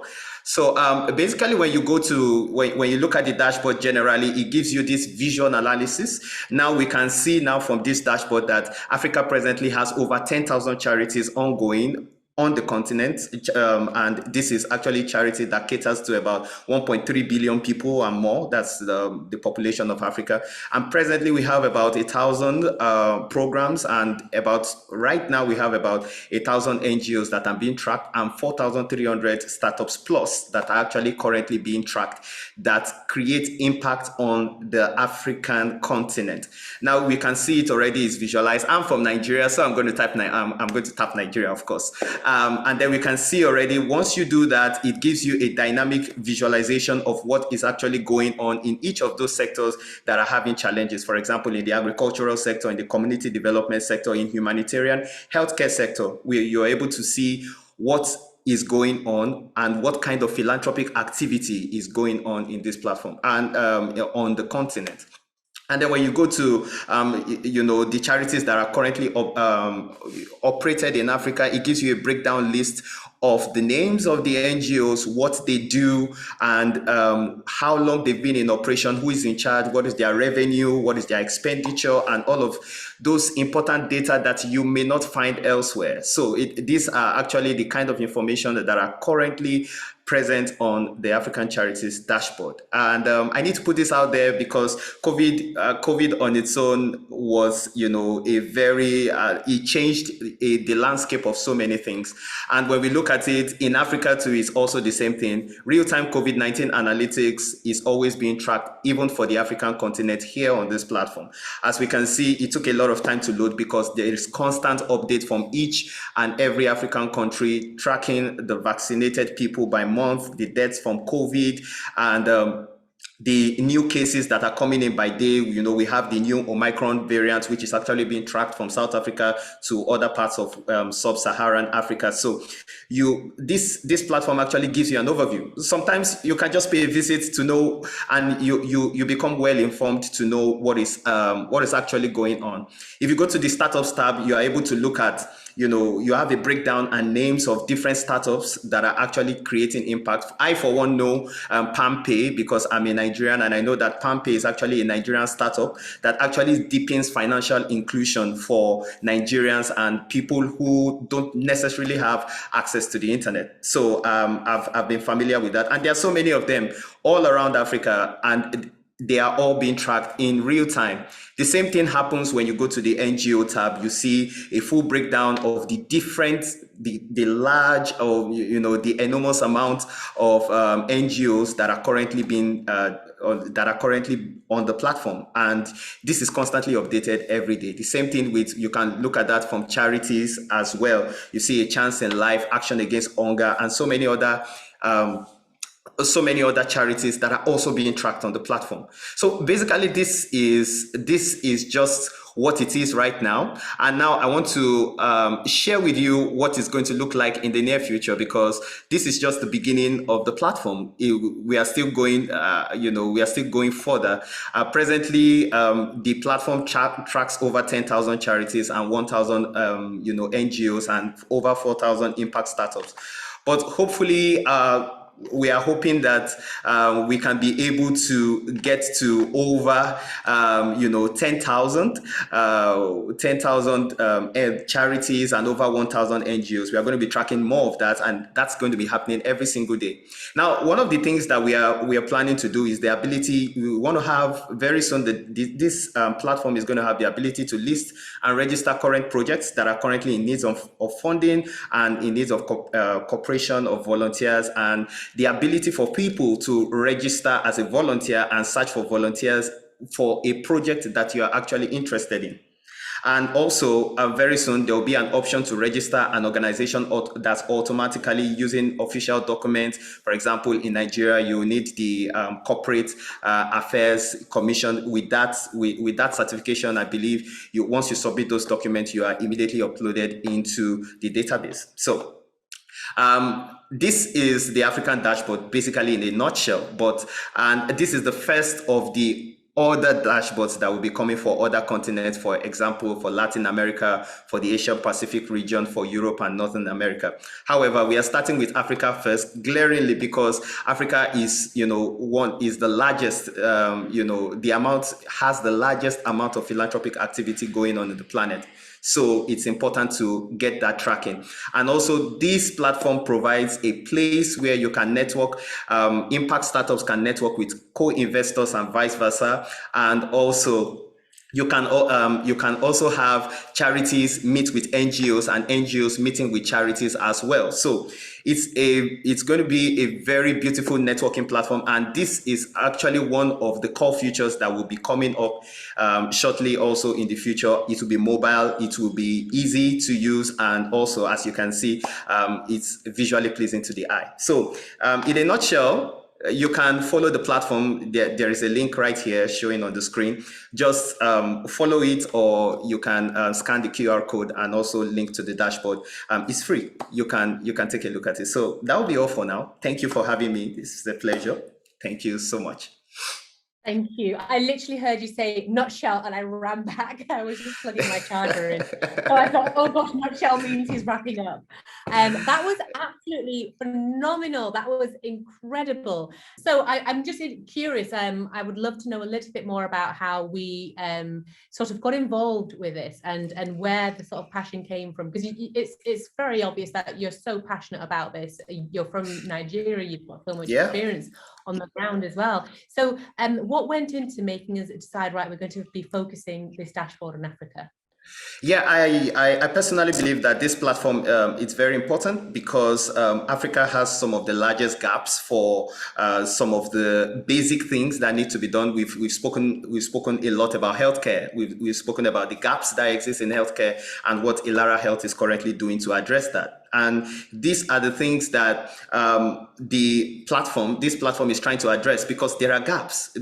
People do not know what is going on in each of these countries. So this platform helps to bridge those gaps and ensure that people actually are able to know what is going on in these places, the philanthropic activities that are going on in these countries, and how best to connect with them. So that's actually that's actually the beauty of the platform. So I think I just believe that the platform is very rich, and it's only going to get better than that. Yeah. Absolutely. And, you know, there is such a lack of having this level of visibility.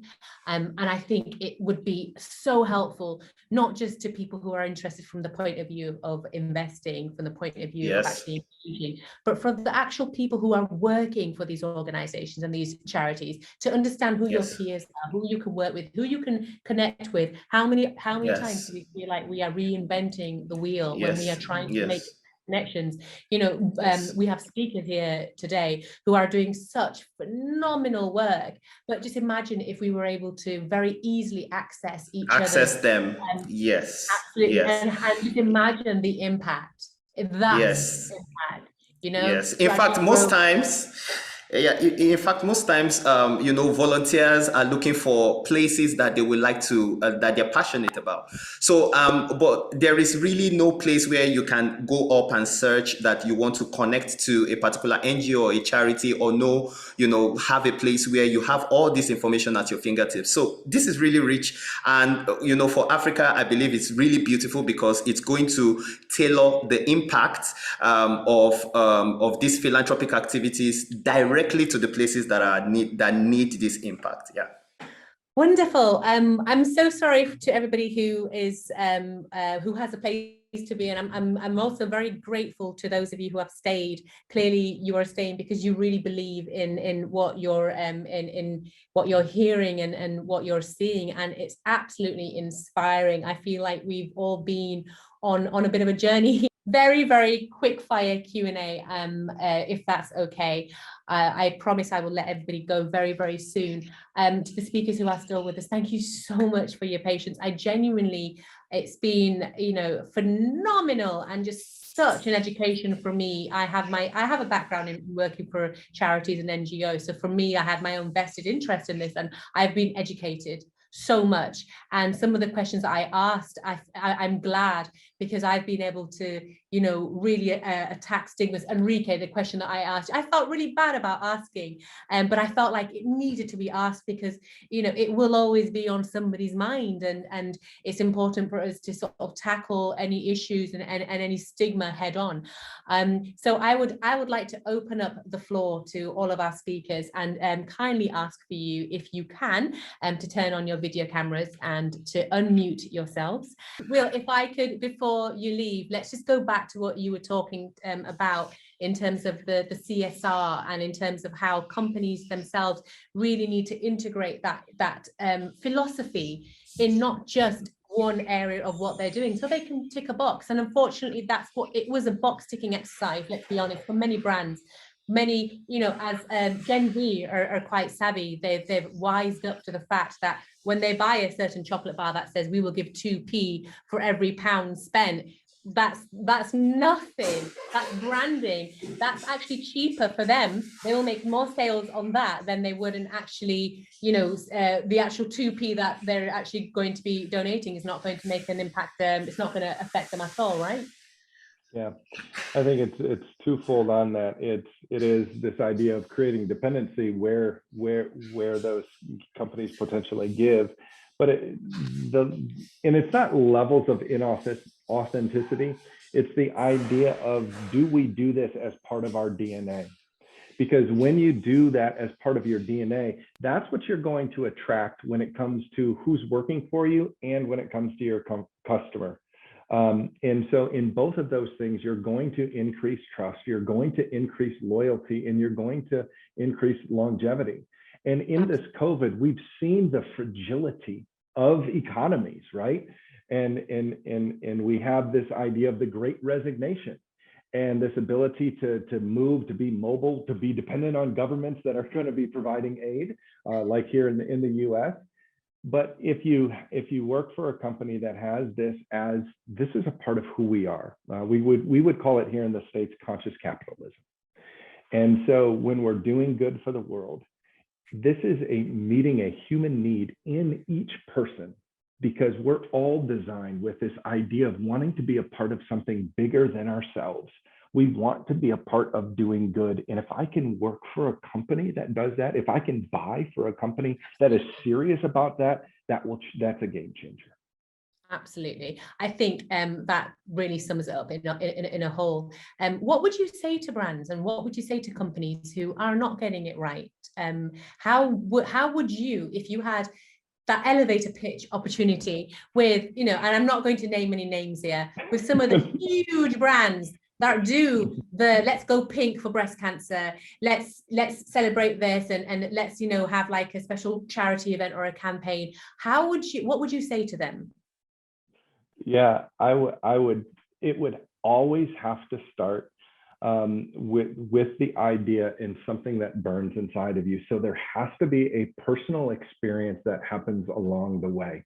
And so there would be an invitation given to come and see. And so it has to start with personal experience because outside of that, then it's at arm's length and it's just up here. There's a glass wall. Yeah, there's a glass wall. You have to get the heart involved.